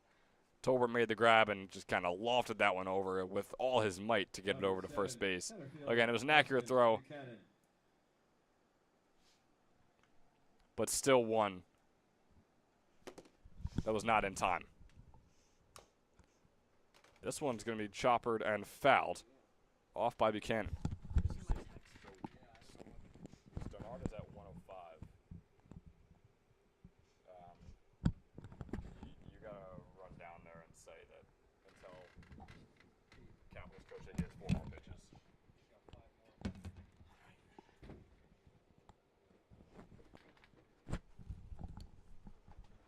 And we did just receive news that Trenton Denard, who is currently at 105 pitches, has 5 pitches left before he must be taken out of this one.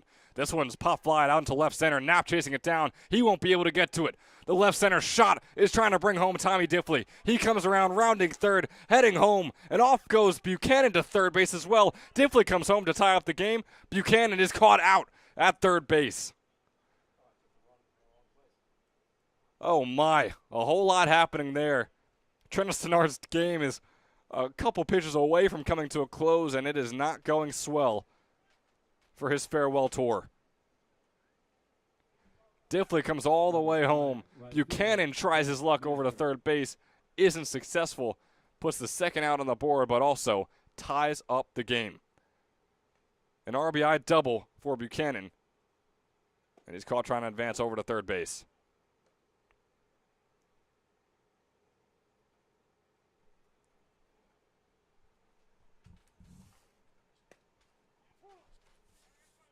Now it brings on Frank Master for his first step out of the day. He's got a 0-2 count.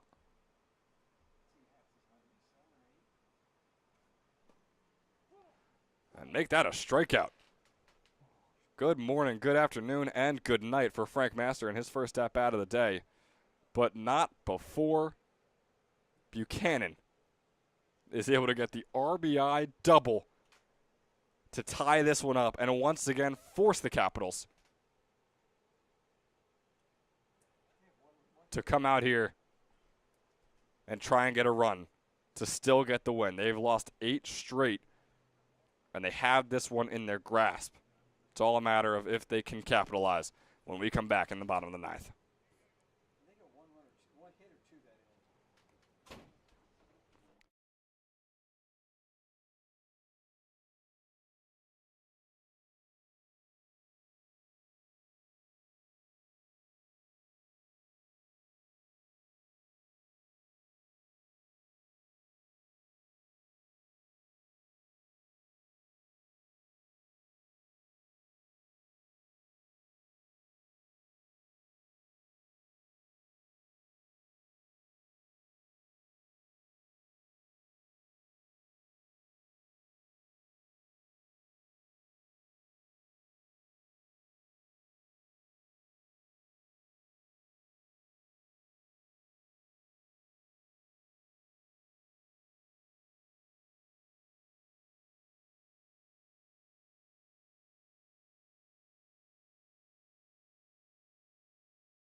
And welcome you back here in the bottom of the 9th. All of a sudden, the Trenton Capitals unfortunately had to trot out their order once again, trying to put one more run on the board to close this one out here in the bottom.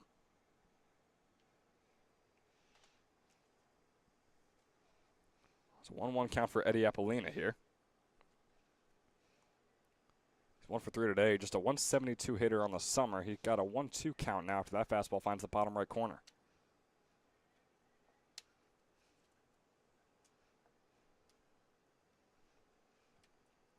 Here's the 1-2 offering from Snyder. Swing and a miss from Apollina. Danny Snyder has been consistently making short work of this Capitals team. Catcher, Zach Barbash. And my goodness, it is not looking optimistic for the Capitals as we are in a tie ball game, and they have struggled to get anyone on base against Snyder.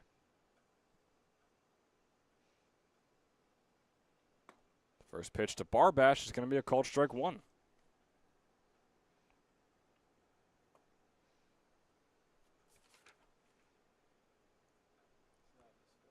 Zach Barbash is a measly 1 for 19 so far this summer. Wasn't able to get a hit in his first at-bat. That one hit he does have on the summer was a double. But again, 1 for 19 with 8 strikeouts to his name is not exactly ideal. He's got a 2-1 count. Still 1 out on the board. We do too. pitched 3 innings, and Stenard came in the 4th. Yeah, so 109 is not a surprise. No one else came in. He's pitched 6 innings. 109 would be an average of We have a 2-2 count here for Barbash. He fouls that one off. Fastball is going to be fouled off once again. Even if he came in the middle of the 4th, 109 is not 86. It just doesn't make sense. Except, I have no idea. I don't know what to tell you. 2-2 count for Barbash. That one's going to be in there on the bottom right corner. Zach Barbash. It's going to be yet another strikeout for called out number 2. One more out before we go into extra innings. Number 41, center fielder. It brings on Jake Knapp, the lefty hitter. It's the last hope to put this game away before extra innings must begin here at Moody Park. Fastball finds the bottom left corner from Snyder, called strike 1.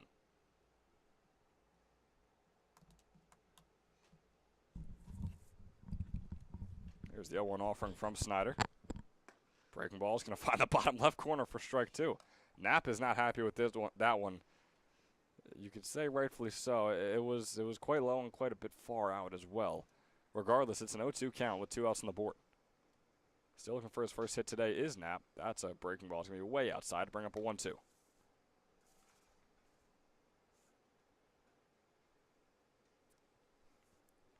Jake Knapp in the transfer portal just wrapped up his redshirt freshman season at Raritan Valley Community College. Was a .315 hitter for them. He's just a .120 hitter so far this summer. He's facing a 2-2 count. Snyder loading, dealing. Swing and a miss there from Knapp. A few strikeouts off the hand of Danny Snyder sends us into extras. The Capitals had a 7-6 lead in the top of the 8th, and just like that, it washes away as we head into the top of the 10th. Capitals 7, Kings 7, South Jersey up at the plate.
Back here in the top of the 10th, Maxwell is up at the plate, bunts that one foul over our press box to start things off here in the 10th.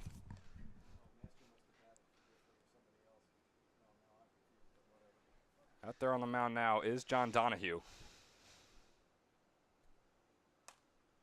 As this one is pieced by Maxwell into left center, being chased down by Westcott. Westcott making the grab for out number 1 here in the top of the 10th. And a little bit about Donahue. We talked about him at Montgomery and his hitting season that he just had in his senior season of high school. Pitching for them, he threw over 31 innings and allowed 20 hits and 19 earned runs, along with 55 strikeouts in those 31 innings pitched. It all totals out to a 4.24 earned run average and nearly averaging 2 strikeouts per inning as well. So things off with a fly out. Now he's facing Jordan Raba out of Mercer County.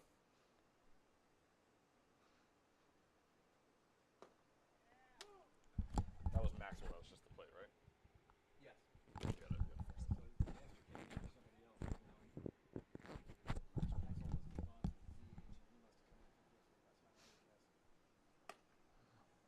The 1-1 pitch to Raba is going to be high and away to bring up a 2-1 count.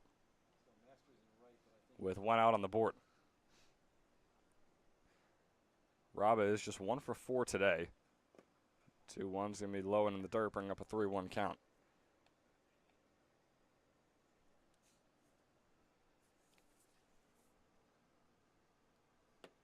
Three-one pitch coming up here. Fastball, piece, and caught. Austin Wright making the snag, the second baseman. How about it? Laying his body on the line and getting the second out on the board here in the top of the 10th. The Trenton Capitals might not win this game, Giacomo, but they are going to do everything in their power to make sure that they end that losing streak and come out of here with at least a tie. I mean, roll the highlight reel. Gold glove defense from Austin Wright. I mean, kids made unbelievable play over there at second base. Just adds on to just an overall impressive day out in the field. As, man, that was an unbelievable catch from Austin Wright out there. Zach Barbash going to go talk to his pitcher, John Donahue. Both the outs have been through contact, so maybe just having a quick chat with him, hoping to maybe finish things off with a strikeout here. We know he was able to do so at Montgomery. Like I said, averaging nearly 2 strikeouts per inning. Number 11, shortstop, Andrew Pedrick.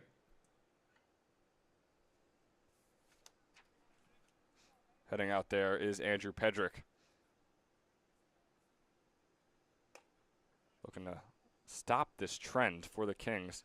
Hoping to get someone on base against Donahue, who has looked very solid.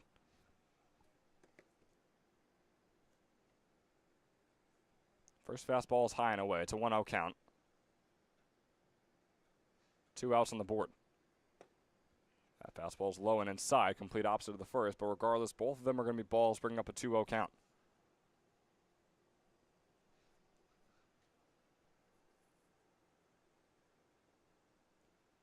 There is the 2-0 pitch. It's going to be high. 3 straight balls by Donahue. Whatever was said between him and Barbash during that quick meeting has not helped. Start things off with 2 quick outs and is now facing a batter's count 3-0 here. Make that a 4-0 walk. That one goes outside. Donahue losing it a bit. Barbash telling him, hey, man, just shake it off. We got those 2 quick outs. We're still in a great situation here.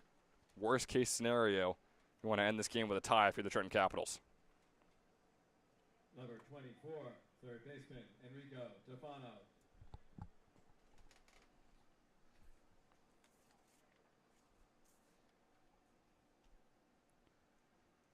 The righty, Enrico Tofano, taking the plate here. Looking to get an incredible 2-out rally for the Kings. And, boy, he was swinging for the fences right there, trying to get that 2-run homer. But instead, it's going to be swing and a miss for strike number 1. Tofano kind of shaking his head, nodding after that one. Kind of in respect to Donahue, you could say, but also sort of as a threat that said, hey, next time I make contact on that ball, it's not going to go so swell for you. We'll see if he's able to do so in these next few pitches. It's a 0-1 count.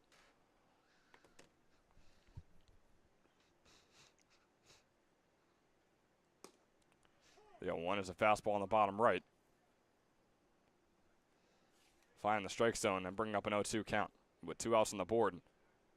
The Trenton Capitals could clinch an end to the losing streak right here.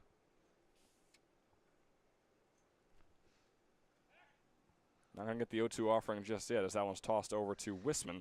Checking on Pedrick at first. He's been there for quite some time now. Nothing to it. Here will be the 0-2 pitch. Donahue, swing and a miss there.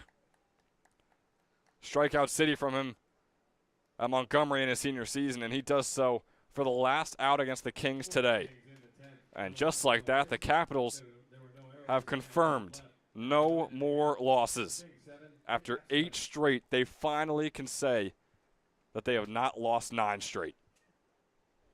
A tie is the worst case scenario for them now, as they put the bat in their hands and hope to get a win here at Moody Park. They have 3 outs to work with and 1 run needed to do so when we come back.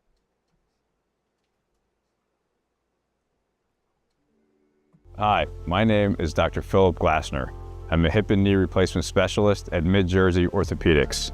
We're a multi-specialty orthopedic practice with offices in Flemington, Bridgewater, and Washington, New Jersey. We have 18 fellowship-trained specialists to take care of you from your neck down to your toes. We offer conservative management such as bracing, therapy, and injections through surgical interventions as well. Our goal is to keep you active and healthy and get you back in the game. We also offer on-site digital x-ray as well as MRI.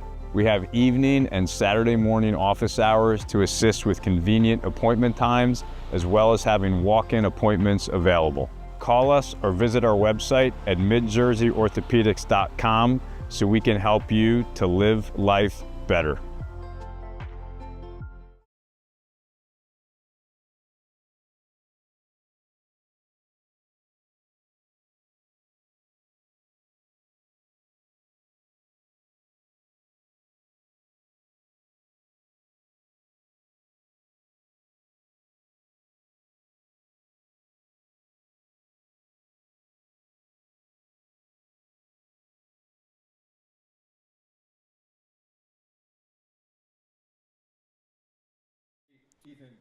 So a successful defensive inning for the Trenton Capitals in the top of the 10th. Can they translate it to offense here in the bottom? They're up at the top of the order. Ethan Tolbert up at the plate for them. Breaking ball finds the bottom left corner.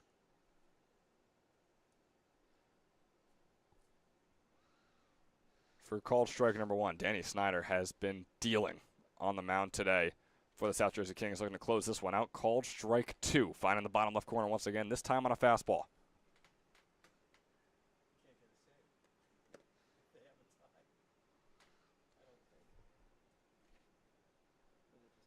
Here's the 0-2 offering. Curveball was near that bottom left corner spot again. We know Snyder loves to go there.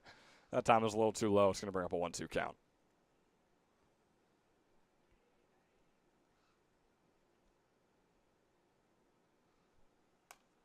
That one's going to be swung on and fouled off by Tolbert. He's 2 for 4 today. One of, if not the best game he's had so far this summer. A 364 hitter on the summer with a triple and 5 RBIs to his name. 1-2 pitch coming up for him here. Fastball swung on. It will not get past Scullion. Not many balls have when they travel over to Scullion, whether by way of a fielder's arm or off the bat. Danny Scullion has been excellent today with the bat in his hands and in the field over there on first base. That one grounds right into his glove, and he takes a step on first for out number 1.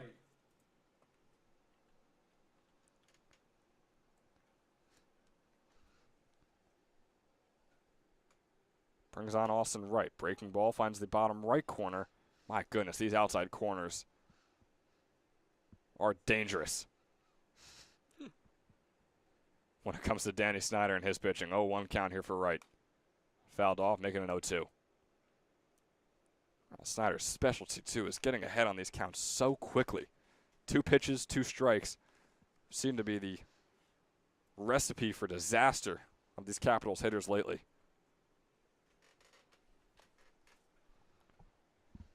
Here's the 0-2 offering.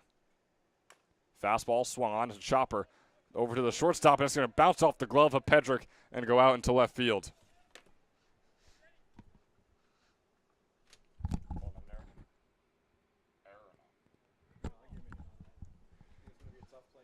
was a hard bounce and an even tougher bounce as well for the shortstop, Pedrick. Careens off his glove, go out into left field. It's going to be called a single for Austin Wright right there. His first hit of the day. That brings on Danny Cimbinos. I mentioned how successful he was this past spring for Christian Brothers Academy. And on here he is. He's 0 for 1 today, his second at-bat of the day. He starts off with a 1-0 count after that pitch is low and inside.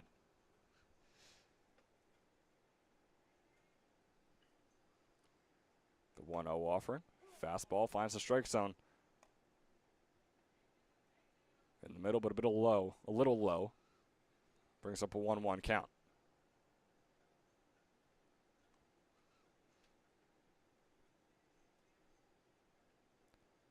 One offering is a breaking ball, skied up, looking for the double play. Wright is going to be caught going over to first base, and the double play will end it.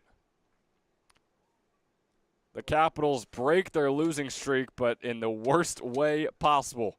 Things end in a 7-7 tie here at Moody Park. It was a high-scoring first 5 innings, and then just 1 run through the 6th through the 10th.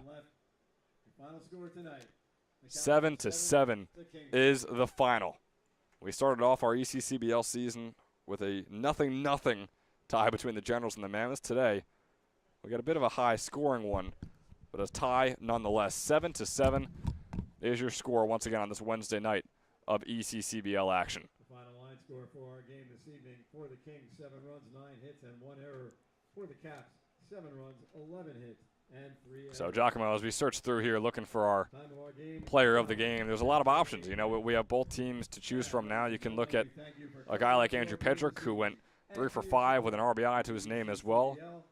You can, of course, go down there and look at Braden Meskill, who sure went 1 for 1 with a walk as well. 3 RBIs to his name because of that home run. I think that's who we have to give it to. Our Toyota player of the game is going to be Braden Meskill here tonight. 100% agree.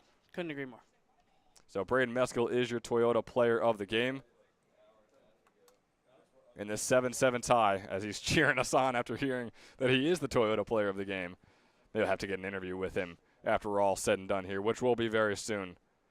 For myself, Ben Chadwick, and my partner, Giacomo Imperiale, we thank you so much for tuning in here, and tune in again tomorrow at 6:30 for another edition of ECCBL regular season baseball at night.